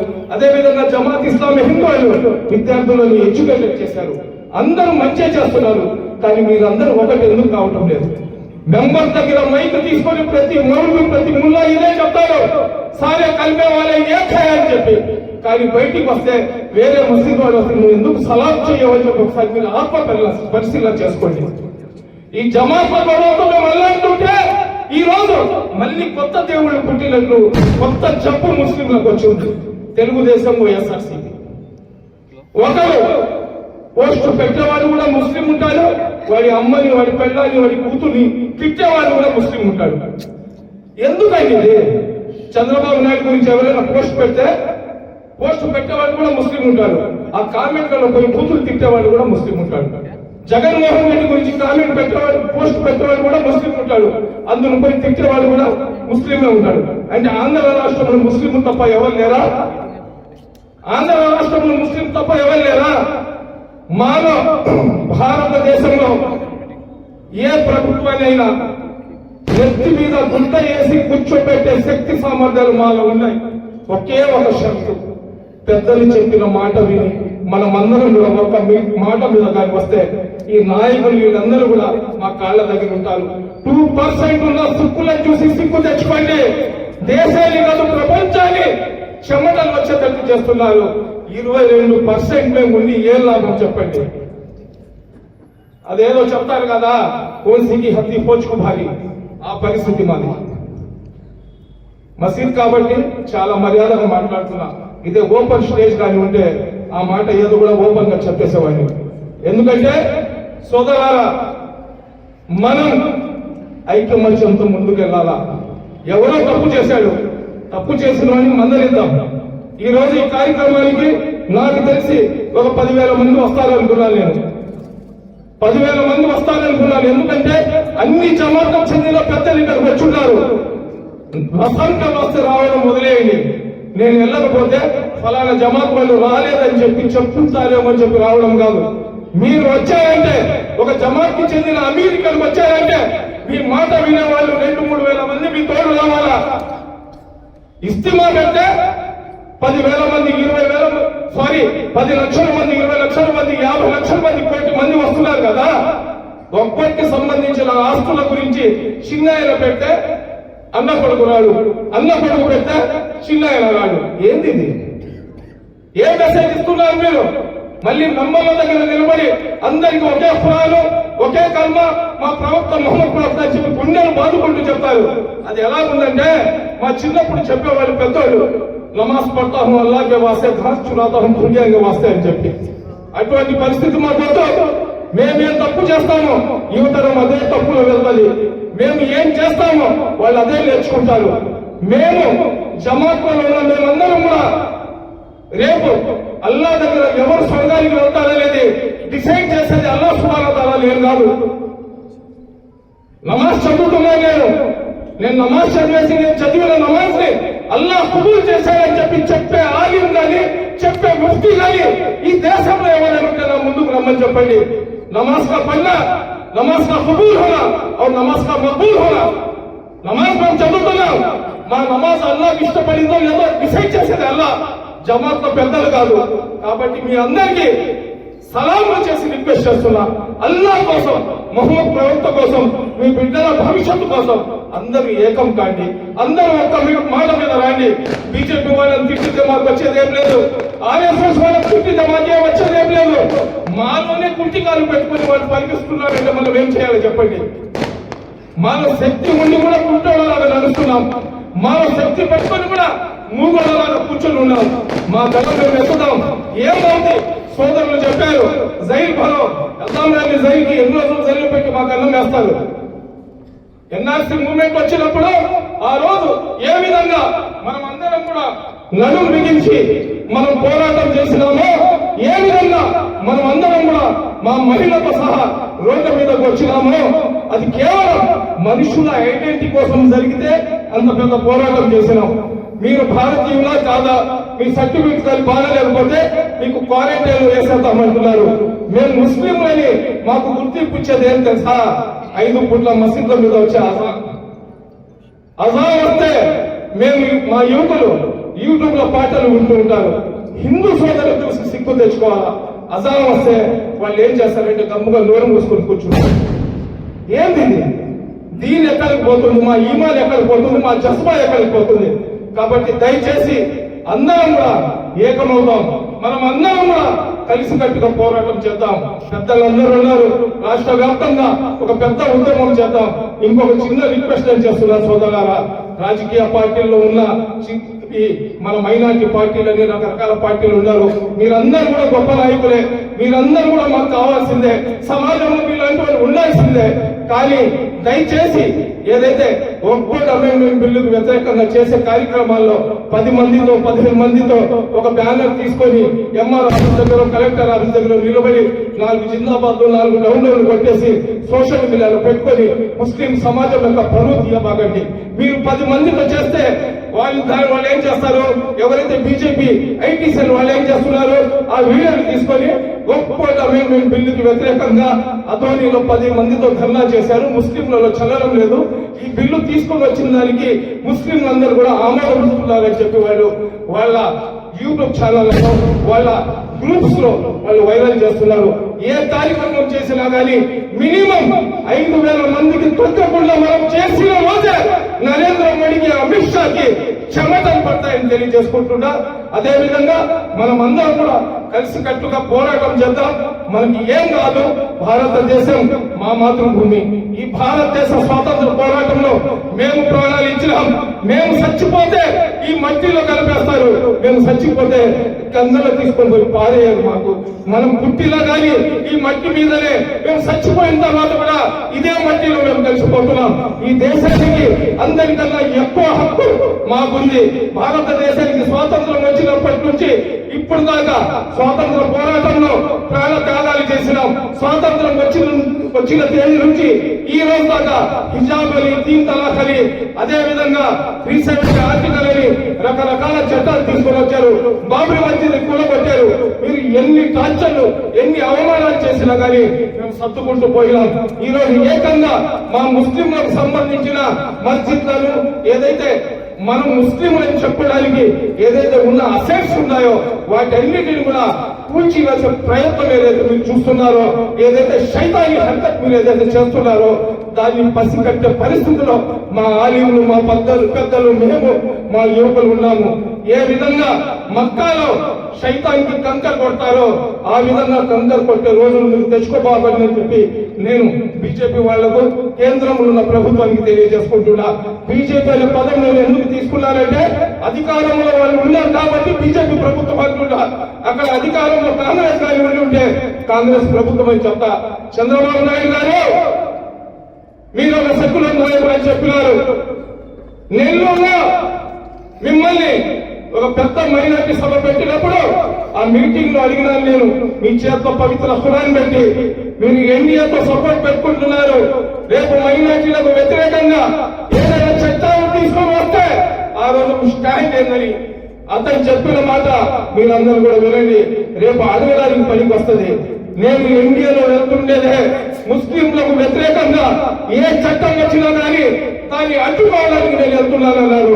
ఈ రోజు మీకు కేంద్ర ప్రభుత్వాన్ని కూల్చివేసే శక్తి సామర్థ్యాలు ఉన్నా కానీ మీరెందుకు బీజేపీ వాళ్ళ కాళ్ళు నాకుతున్నారని చెప్పి తెలియజేసుకుంటున్నా. అదేవిధంగా సోదరులారా, రాజకీయాలు చేసుకోండి. రాజకీయ పార్టీల్లో ఎవరైనా సరే, తెలుగుదేశం పార్టీలో ఉన్న ముస్లిం నాయకులు కానివ్వండి, వైసీపీలో ఉన్న ముస్లిం నాయకులు కానివ్వండి, మీరు ముస్లింలు కాబట్టి మీ నాయకులు మీకు గుర్తింపిస్తున్నారు. మీరు ముస్లింలు కాకపోతే మీరు మీ పేరు వేరే పేర్లు కానీ ఉండి ఉంటే మీకు దగ్గర కూడా రాలేదు. కనీసం రేపు చచ్చిపోయిన తర్వాత అల్లాహ్ ముఖం చూపించాలని ఒక్కసారి నిద్రపోయి ముందర గుండెల మీద చెయ్యి పెట్టుకుని ఆలోచించండి. అదేవిధంగా ఎవరి ధర్మాన్ని వాళ్ళు కాపాడుకుంటుంటే మీ ధర్మాన్ని మీరు కాపాడుకోవడానికి, మీ ధర్మం గురించి మీరు మాట్లాడడానికి మీకు మాటలు రాకుండా ఉల్టా కోత్వాలు కొట్టాడినట్లు ఈ బిల్లుకి పొగడ్తలు పెడుతూ టోపీలు గడ్డాలు పెట్టుకొని సిక్కు లేకుండా మాట్లాడుతుంటే నిజంగా కేంద్ర ముస్లిం సమాజం ఆంధ్ర రాష్ట్రంలో ఇంత దిగజారిపోయింది అనిపిస్తుంది. అదేవిధంగా అహ్మద్ షరీఫ్ గారికి ఒక మాట అడుగుతున్నా. అహ్మద్ షరీఫ్ గారు సమైక్య ఆంధ్ర ఏదైతే రాజధాని ఉద్యమం జరిగినప్పుడు మీరు ఎమ్మెల్సీ లాగా ఉన్నారు. అదేవిధంగా మీరు అక్కడ ఎమ్మెల్సీకి సంబంధించిన దానికి చైర్మన్ లాగా ఉన్నారు. మీకున్న అధికారంతో మీరేం చేసినారంటే దాన్ని ఆ బిల్లుని పాస్ కాకుండా మీరు ఆపినారు. మీకు గుర్తుందో లేదు, కేవలం మీరు దానికి ఆ చైర్మన్ లాగా ఉన్నారు కాబట్టి ఆపినారు. ఈ రోజు ఆంధ్ర రాష్ట్రానికి మైనారిటీ సలహాదారులు, నిజంగా మీరు 5 పూట్ల చదువుకున్న నమాజ్ నిజమైతే మీరు పెట్టిన జహా ప్రజలకు చూపించడానికి కాదు, సర్కారు సల్లల్లాహు అలైహి వసల్లం గారి సున్నత్ గారి అయితే, మీరు ఖచ్చితమైన ముస్లిం గారి అయితే మీరు ఆంధ్ర రాష్ట్రానికి మైనారిటీ సలహాదారులు. ఆంధ్ర రాష్ట్రం తరఫున సుప్రీం కోర్టులో మీరు ఒక బిల్ వేయండి. మీరు ఓటు వేసినారు. సుప్రీం కోర్టులో ఆంధ్ర రాష్ట్రం తరఫున వక్ఫ్ సవరణ బిల్ ఏదైతే ఉందో భారత రాజ్యాంగానికి విరుద్ధంగా ఉంది కాబట్టి దీన్ని మేము అంగీకరించమని ఒక బిల్ వేయించండి. ఇప్పుడు కూడా మీకు అవకాశం ఉంది. చంద్రబాబు నాయుడు గారు 77 సంవత్సరాలు మీ వయసు, చావు బ్రతుకులు ఆ భగవంతుడి చేతిలో. ఒక డాక్టర్ తన కొడుకును డాక్టర్ చేయాలనుకుంటారు, ఒక యాక్టర్ తన కొడుకును యాక్టర్ చేయాలనుకుంటారు, ఒక నాయకుడు తన కొడుకును నాయకుడు చేయాలనుకుంటారు. నిజంగా మీకు మీ ఒక్కదాని ఒక కొడుకు మీద ప్రేమ గాని ఉంటే రేపు రాజకీయాల్లో మీ కొడుకు ముఖ్యమంత్రి అవ్వాలనే ఆలోచన ఒక తండ్రి లాగా మీకు గాని ఉంటే మీరు ఈ రోజు ముస్లింలకు అండగా నిలబడండి. మీరు ఉన్నా లేకపోయినా మీ కొడుకును ముఖ్యమంత్రి చేసే బాధ్యత ముస్లింలు తీసుకుంటారు. లేదా ఇంకా జీవితంలో మీ కొడుకు ముఖ్యమంత్రి కాదు. చరిత్రలో కొడుకు రాజకీయ జీవితాన్ని నాశనం చేసిన తండ్రిలాగా మీరు మిగిలిపోతారని చెప్పి తెలియజేసుకుంటున్నా. ఈ అవకాశం ఇచ్చిన పెద్దలకందరూ కూడా నా హృదయపూర్వక సలాంలు తెలియజేసుకుంటున్నా. ఒక్కసారి మీరందరూ కూడా నా తోడు నేను నారే తక్బీర్ అంటాను. అల్లాహు అక్బర్ అని ఒకసారి చెప్పండి. నారే తక్బీర్, నారే తక్బీర్, నారే తక్బీర్.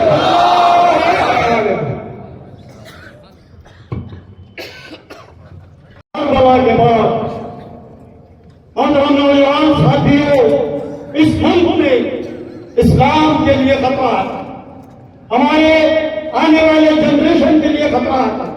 भाइयों, ये वक्त है अल्लाह से राजी हो, अल्लाह को रुजू करें और हमें हिम्मत और हौसले की दुआ करें। मैं अब एक और हमारे मोअज़्ज़िज़ मेहमान जनाब डॉक्टर सैयद अब्दुल कादिर हुसैन साहब से मैं दरखास्त करता हूं कि वो उस बिल पर अपने ख्यालात का इजहार करें। भाइयों, बराए मेहरबानी, आप जो है ये अहम सब्जेक्ट पे बात हो रही है, आपसे गुजारिश है कि जो है आप तशरीफ रखें, आप जो है इस बिल के मामले में मालूमात हासिल करें।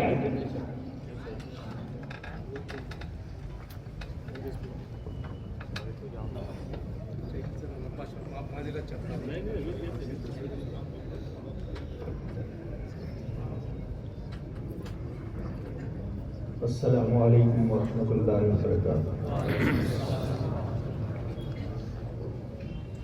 डैश पे तशरीफ फरमा मुअज़्ज़िज़ उलमा इकराम और इंटेलेक्चुअल्स और एडवोकेट्स, नीचे तशरीफ फरमा मेरे मुसलमान भाई,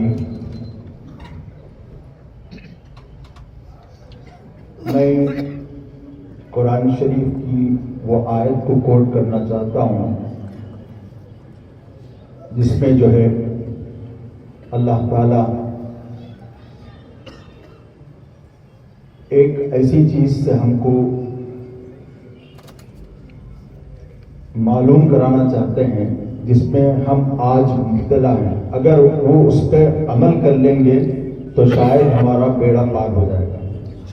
कुरान शरीफ की आयत औज़ु बिल्लाहि मिनश शैतानिर रजीम, बिस्मिल्लाहिर रहमानिर रहीम, या अय्युहल्लज़ीना आमनुज्तनिबू कसीरम मिनज़-ज़न्नि इन्न बअज़-ज़न्नि इस्मुन वला तजस्ससू वला यग़तब बअज़ुकुम बअज़ा अयुहिब्बु अहदुकुम अन यअकुल लहम अखीहि मैतन फकरिहतुमूहु वत्तक़ुल्लाह इन्नल्लाहा तव्वाब।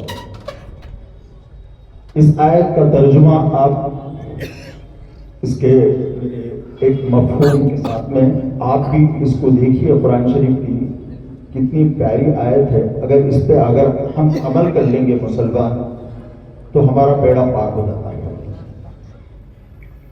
ऐसे वसवसे हमारे अंदर पैदा होते रहते हैं और पैदा होते रहेंगे क़यामत तक।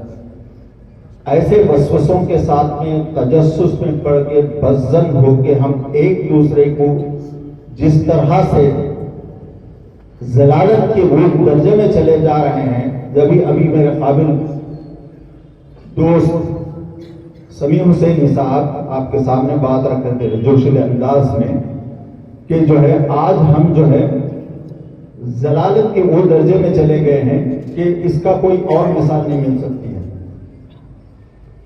मगर आज हमारे को जो है वही कुरान शरीफ की आयत बता रही है, ऐसी चीजें करने से, बज़्ज़न हो जाने से, तजस्सुस में पड़ जाने की वजह से क्या हम अपने मरे हुए भाई का गोश्त खाना पसंद करेंगे? ये अल्लाह की किताब पूछ रही है हमारी। ये तो कोई भी मुसलमान है जिसके पास ईमान है वो तो हरगिज़ इस चीज में जो है ये नहीं कहेगा कि मुझे पसंद है। बहरहाल यहाँ जो है मैं कुछ चीजें जो है आपके सामने रखना चाह रहा हूँ जो हकीकत पर मबनी है। वक्त अमेंडमेंट एक्ट तो पास हो चुका है, अब वो वक्त गुजर गया है जिसमें जो है हमारे को जिसमें अवेयरनेस लाने की चीजें थी वो बहुत पहले ही करना चाहिए था। मैं आपके सामने और एक बात पे रखना चाहता हूं, हमारी कमजोरी इतनी है,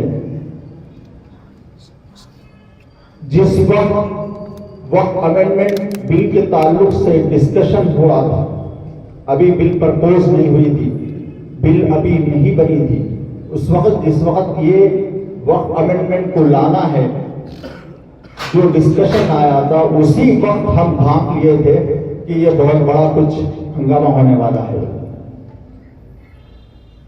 तो कुछ चीजें जब हमारे सामने आई तो उसकी स्टडी के बाद हम जो है आंध्र प्रदेश से पहले मुसलमान हैं जो हम ये आवाज लेके उठे कि जो है इस पे हमको काम करने की जरूरत है।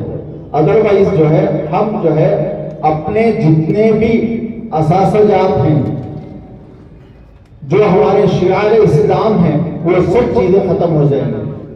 किसी को समझ में नहीं आया, अच्छे खासे पढ़े लिखे लोग, एडवोकेट्स, जजेस और इंटेलेक्चुअल से हमारी बात हुई, मैं खुद बात करा जिनसे मेरा एक्सेस था, वो लोगों के सामने बात रखा कि भाई चलिए हम आगे बढ़कर इसको रिप्रेजेंट करने की कोशिश करेंगे ताकि जो है हमारी बात पहुंचे जहां जहां तक स्टेट गवर्नमेंट है, स्टेट गवर्नमेंट में हम अपनी बात पहुंचाएंगे, सेंट्रल गवर्नमेंट में हम अपनी बात पहुंचाएंगे। आप जवाब सुन के वो लोगों का ताज्जुब करेंगे। वो लोग तो ऐसा सोचते हैं भाई वक्त से किसको फायदा हुआ, पढ़े लिखे लोग बोल रहे, वक्त से किसको फायदा हुआ?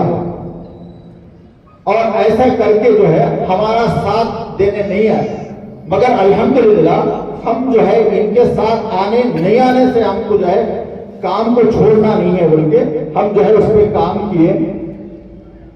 इम्तियाज साहब IAS ऑफिसर, आप जानते होंगे माइनॉरिटी प्रिंसिपल सेक्रेटरी थे, माइनॉरिटी डिपार्टमेंट के प्रिंसिपल सेक्रेटरी थे और YSRCP की टिकट पे आप जो है वहां कर्नूल से कंटेस्ट भी कर चुके हैं। जब हम जो है दोनों इस ताल्लुक से बात किए, मेरे पास जो मवाद था उनके साथ मैं शेयर किया, ये पैटर्न पे हम काम करेंगे इसका, वो भी मुझसे शेयर करें। फिर उसके बाद हम जो है उसको एक बेहतरीन अंदाज में शक्ल में पेश करने के बाद वो बिल को जो है काउंटर हर सेक्शन पे काउंटर किए हैं। इसमें इतने अमेंडमेंट्स हैं, 100 से ज्यादा अमेंडमेंट्स हैं, कोई 40 कोई 23 ये सब बोलते हैं सेक्शन। इसमें अमेंडमेंट्स के जो कई एक अमेंडमेंट्स हैं जो सब सेक्शन वगैरह हैं। अगर मैं अब बोलने लगूंगा तो मेरे पास पेपर्स भी हैं मगर सुबह हो जाएगी अगर वो बोलने लगूंगा। बेसिक फंडामेंटल चीजें को जो है मैं उजागर करना चाहता हूं। देखिए, हमको काम करने की जरूरत कैसी है, काम कैसा होना है, काम कैसा करना है, इसका इंपॉर्टेंट है। थालियां बजा दिए या सुन लिए जोशीले अंदाज में तकारीर वगैरह, फिर उसके बाद जाके अपने घरों में मस्त हो गए, अपने अपने जगह पे मस्त वगैरह हो गए, तो फिर वो काम जो है वो कौम का काम नहीं हो सकता है। इसीलिए एक आवाज वहां के यूपी के CM साहब लगाए थे, एक आवाज, बटेंगे तो कटेंगे। ये आवाज आप पे भी और उतरती है। अगर कौम में के अंदर कुछ बाकी ईमान बाकी है तो ये आवाज हमारे लिए है कि अगर हम बटेंगे तो डेफिनेटली कटेंगे। इसी पे जो है संजय सिंह परसों जो है असेंबली में पार्लियामेंट में एक बात रखे थे, वो चीजें आपके सामने अशा। जो माइनॉरिटी मिनिस्टर है किरण रिजिजू, वो ओपन झूठ बोल रहे हैं, पार्लियामेंट हाउस में झूठ बोल रहे हैं। मिनिस्टर कहते हैं माइनॉरिटी मिनिस्टर माइनॉरिटी के ताल्लुक से झूठ बोलता है। झूठ ऐसा झूठ कि जो है ये बिल्कुल, हाँ, एक दो मिसाल की बात आगे बढ़ाता हूं।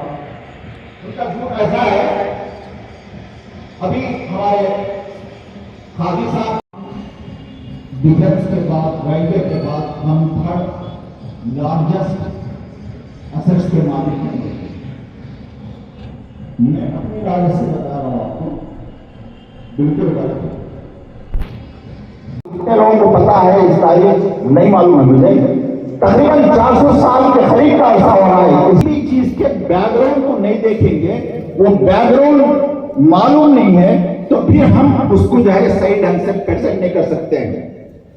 हमारा मस्जिद की वक्फ की प्रॉपर्टी है, वक्फ बोर्ड की नहीं है, वक्फ बोर्ड मैनेज करने के वास्ते। तो वक्फ की प्रॉपर्टी हमारे आबा व अजदाद की प्रॉपर्टी है। जब हम इस तरह का माइंड सेट करते हैं, जुडिशल हो रहा है, आप लड़ना आपका हक है, आपको मनवाना आपका हक है, मगर जहन में एक ही साथ रखें कि जो है आपको ये चीज आप कहां तक आप सक्सेस होंगे एक सेकेंडरी पॉइंट है। प्राइमरी पॉइंट तो ये है कि आपको कोशिश करना है, लड़ना है इस ताल्लुक। पोर्टल पे इसमें एक बात बताना चाहता हूं, हम जो सबमिट कर रहे हैं, मैं और हमारे इम्तियाज साहब दोनों के सिग्नेचर के साथ में हम उस जॉइंट पार्लियामेंट की कमेटी के पास इंडिविजुअल में बोलने का है। आज जो सुन रहे हैं आप पॉइंट्स, हो सकता और भी डाटा कलेक्ट करे होंगे, मगर अल्हम्दुलिल्लाह Fadoni, that consists of man and woman belonging to the various school of thoughts and various institutions coming from the various nearby parts and nearby areas of Fadoni division, gathered in a huge number, crowded with leaving no stone, no space in a Jama Masjid, historically, probably for the first time in the last few decades, resolve that the meeting which has been organized under the banner of Rayalaseema Muslim United Front is unanimously resolved that we all totally angry, upset, disappointed with the government of India's attitude and the kind of action they have taken by introducing unlawful, illegal, non-bona fide a bill which could not probably will stand in the court of law. It will deny the justice, the natural justice of the law. You may pass because you have a majority in your parliament. You may pass in Rajya Sabha and Lok Sabha, but this is a democratic country. It is governed by the laws. There is a Supreme Court. There is an apex court. There will be hundreds and hundreds petitions which will be combined, will be heard. I am sure there will be justice. Your passing of the bill is not the final conclusion. It does not mean the bill has been approved. It has to be endorsed by the legal experts in apex court.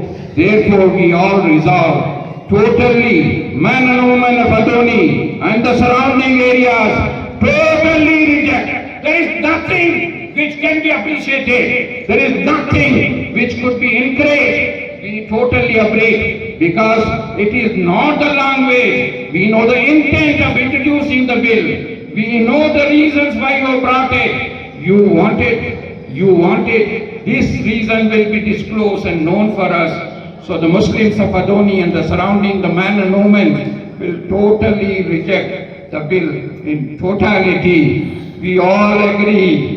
हम सब इस बात की इत्तेफाक करते हैं. And further we resolve that this is not end of our struggle. This is the beginning. We'll continue. ये चिंगारी है. अभी आपको शोले देखने हैं. ये आगाज है. अभी आपको इसका अंजाम देखना है. हम लोग इंशाअल्लाह अपनी कोशिशें हर वक्त जारी रखेंगे. शायद हमारे जितने कमेटी के मेंबर्स हैं आपको बताएंगे what is the follow up action that we intend of taking. हम लोग यहाँ पे खामोश बैठने वाले नहीं हैं. और खास तौर पे आप मुबारकबाद हैं कि हमने एक ताज लेके निकले हैं. रायलसीमा में रायलसीमा यूनाइटेड फ्रंट जो है इसका अटॉर्नी ब्रांच है. There will be branches all over the district. And हम इसी ख्याल को, इसी जोश और जुनून को दूसरी जगह लेते जाएंगे. And we further resolve that any legal litigations that requires our sacrifice, that requires our financial support, that requires our participation, we will leave no stone unturned. We will give every possible help for those people who will be fighting this legal battle in the Supreme Court. And thirdly, we will say, we further resolve that we demand very strongly the government of India. It would have been better had you introduced this bill prior to you taking all the encroachment that has taken place. This encroachment has been taken under your nose. आपकी आंखों के सामने, आपके कानों के सामने, आप ही इसके ये स्टैट्यूटरी बॉडी थी और स्टैट्यूटरी बॉडी के आप ही कस्टडियन थे. Directly and directly the government was responsible. Had this not been, had you been serious, ये इंक्रोचमेंट नहीं होते. और इंक्रोचमेंट आप लोग किसी तरह should not be converted into ownership of the people who are encroached. हमको इस बात का डर है कि जो इंक्रोचमेंट हुआ है वो इंक्रोचमेंट नहीं है, एक स्ट्रैटेजी है. वो encroachable people will become after 12 years. वो ना, क्योंकि ये particular act has been only brought into our औकाफ. It does not exist in any other, गुरुद्वारे में नहीं है, पार्सीज के साथ नहीं है. Whatever sense, we resolve that government of India should make every possible efforts to ensure either now or the subsequent to the bill which is under dispute till it is not finally signed by the President of India, and finally when it is not clear from the corridors of the Supreme Court, आप हमारा सारा जितने land है encroach पूरा खाली करके देना पड़ेगा.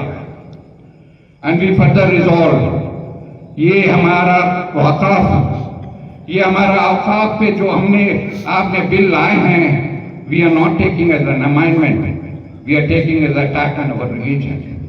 आपने जो अमेंडमेंट हमारे साथ बुलाए हैं, हमारी डिग्निटी, हमारी ऑटोनॉमी पे आपने अटैक किया है, we are not taking it lightly. आपने जो अमेंडमेंट लाया है, आपने probably one final day, if not today, maybe year or two, after 10 years or 15 years, this will finally may convert us to a second class citizen. We know the game, we understand, we also very serious about the concerns and the intentions of the government. Therefore, the government should withdraw the complete encroachment and make an effort. Use every mechanism, every resources at disposal, whether legal, otherwise whatever so, and get it clear. And secondly, please roll back this bill before the President sign, and roll back this bill before the Supreme Court reject. This is our final resolution. We unanimously approve, and our government आपसे request करते हैं कि हमारा resolution है, आप इसको हमारे आपके कॉरिडोर पे भेजा जाएगा. ये हमारे जज्बात और एहसास का एक आपको रिप्रेजेंटेशन है. Please do take care of it.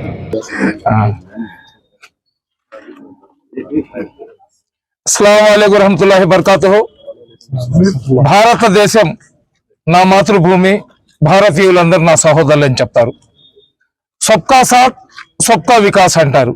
కానీ ఏదైతే ఈరోజు జరుగుతున్న సంఘటనలు మేము చూస్తున్నామో థోడోంకా సాత్ థోడోంకా వికాస్ లాగా కనబడుతుంది. భారతదేశాన్ని ప్రతి ఒక్కరు కూడా నా హిందూ సోదరులు ఒక తల్లిలాగా భావిస్తారు. భారతదేశాన్ని భరత మాత అని చెప్తారు.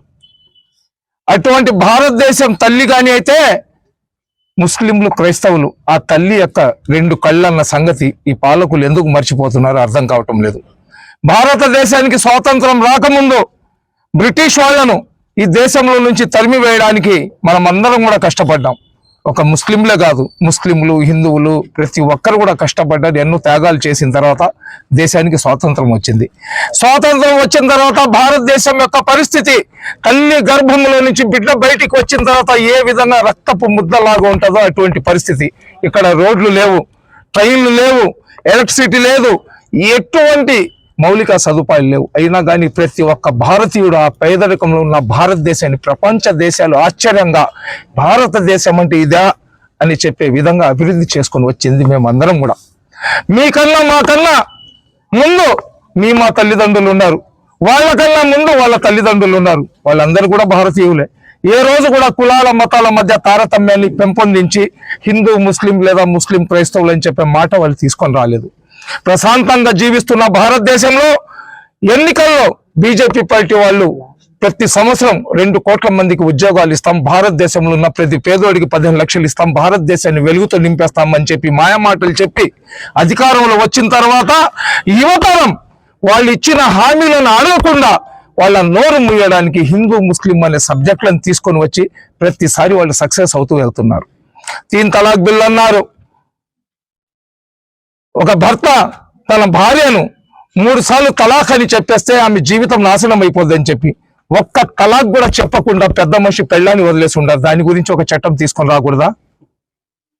మేము 3 సార్లు తలాక్ చెప్తే ఆమె జీవితం నాశనం అయిపోద్ది అంటున్నారు. నువ్వు ఒక్క తలాక్ కూడా చెప్పకుండా పెళ్ళానికి దూరంగా పెట్టేసావు కదా, దాని మీద చట్టం తీసుకొని రాకూడదా పెద్ద మనిషి? అదే విధంగా యువకులకు మాకు వదిలేయండి, రోడ్డు మీద పుట్టినాం, మట్టిలో పొల్లాడుతున్నాం, మట్టిలో బ్రతకడం మాకు చేత అయిపోయింది.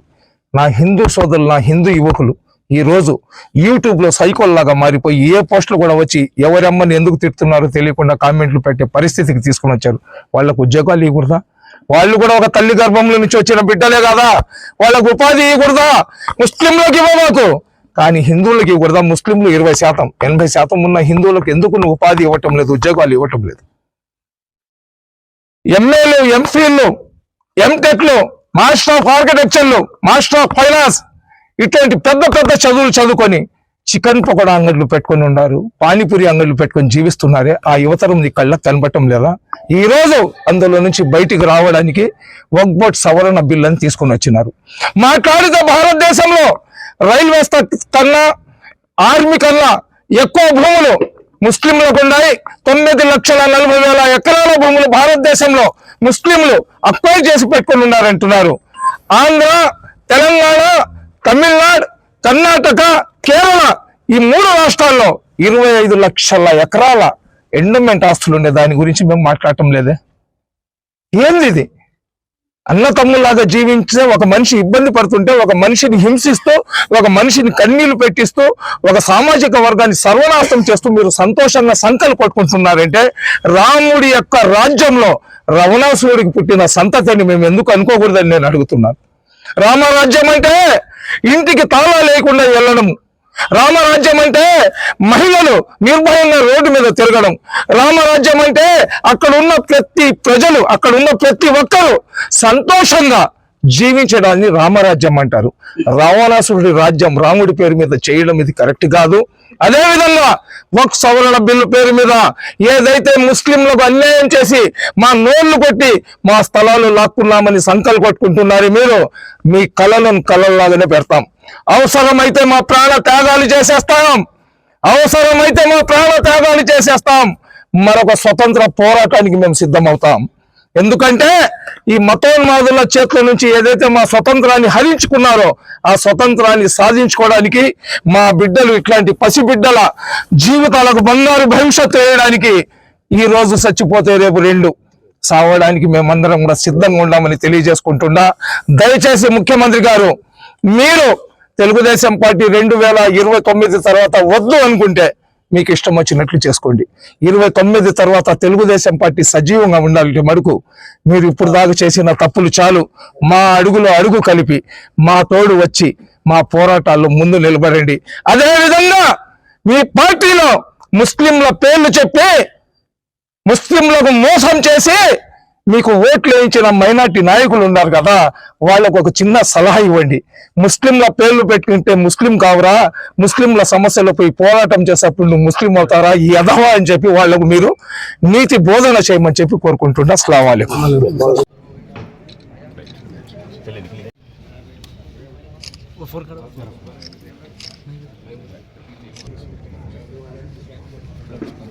Islam.